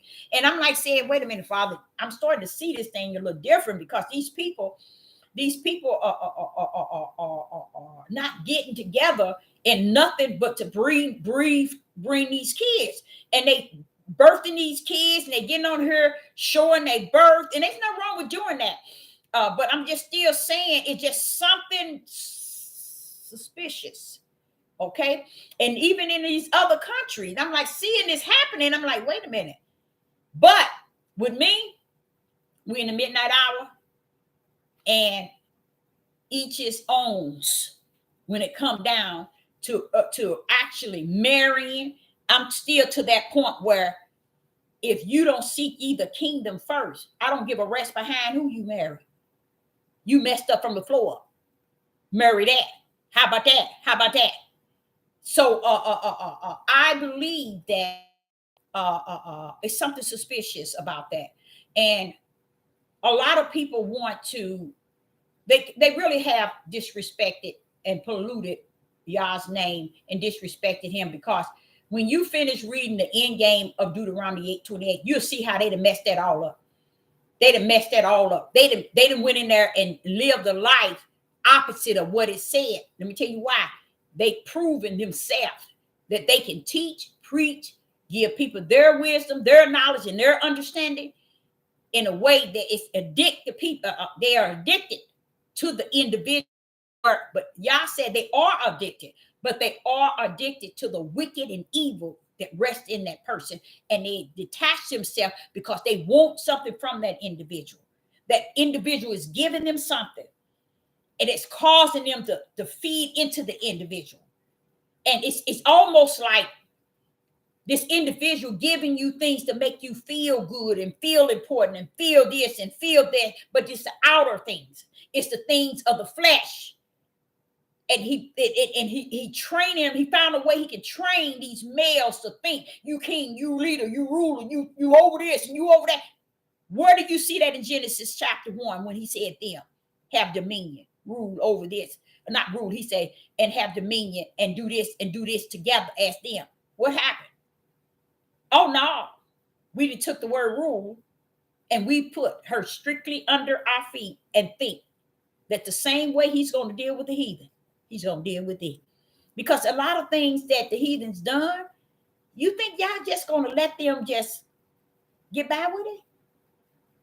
Just like the children of Israel. He ain't letting you get by with it either.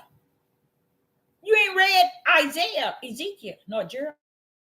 So I'm going to come back and I'm going to cover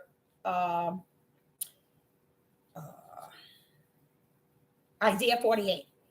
I got to cover it better than I did tonight. I got to cover it better because it was too much in there. It is too much in Ezekiel, Isaiah 48. It's just too much good stuff in there. And I need to fully go through it and cover it all. And I'm going to do just that. I think I kind of stepped into a lot of information, but I'm going to tell you something. Don't waste your time going looking at that movie. It's trash. If I'm telling you, it is strictly trash. It has no meaning. It has no understanding. It has nothing in it that's worth sitting down listening to it 2.5 hours. I think they showed us about 20, maybe more than that, commercials. And then you sit and looking at it, and the heathens are trying to, the Gentiles trying to say, when the elites don't want us to watch the movie, and they had a lot of theaters had problems in the theaters. The lights went off, they got their money back, or they had a problem with the films, saying that the elites didn't want them to look at it. You all go look, the movie ain't got nothing to do with the elites. This sex trafficking, it's got to do with them taking some foreigner children and one black into another country, and this great white hope, which is a white man, goes in to the worst of the worst that nobody goes in and comes out. He go in and rescue them. A daughter, a son, a brother and a sister. Wait a minute. It doesn't even make any sense. His whole rescue was suck. Even watching the movie didn't even make any sense. You're trying to figure out, well, who could have filmed that? How? It leads me back to what the Father says. They doing it up, y'all. Deception, deceiving people is at a great high. It is up there big time. Because they take this movie and they pretend that the elites this, and wait a minute. And then they bagged it up against what's her name?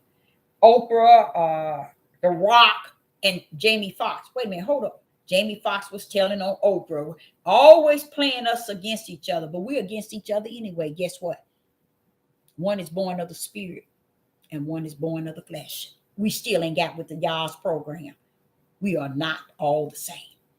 So I, Sister Deborah, say unto you, if you don't come in that door that Abraham came in, which is the spirit realm, he's born of the spirit.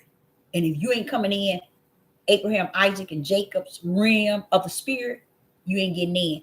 Do you think that Jacob and Abraham's and their wives going to come in on the spiritual realm? Do you think David's wife and them are going to pull up on the spiritual realm? You need to read and let the Ruach do the teaching, and not stay away from these loudmouth men, because the Ruach teacher, he'll show you they ain't getting in nowhere. How you like them now? Abraham, Isaac, and Jacob, David, Solomon, all the ones in Matthew's chapter 1 that's listed, those are all seeds of the spirit. Get with it.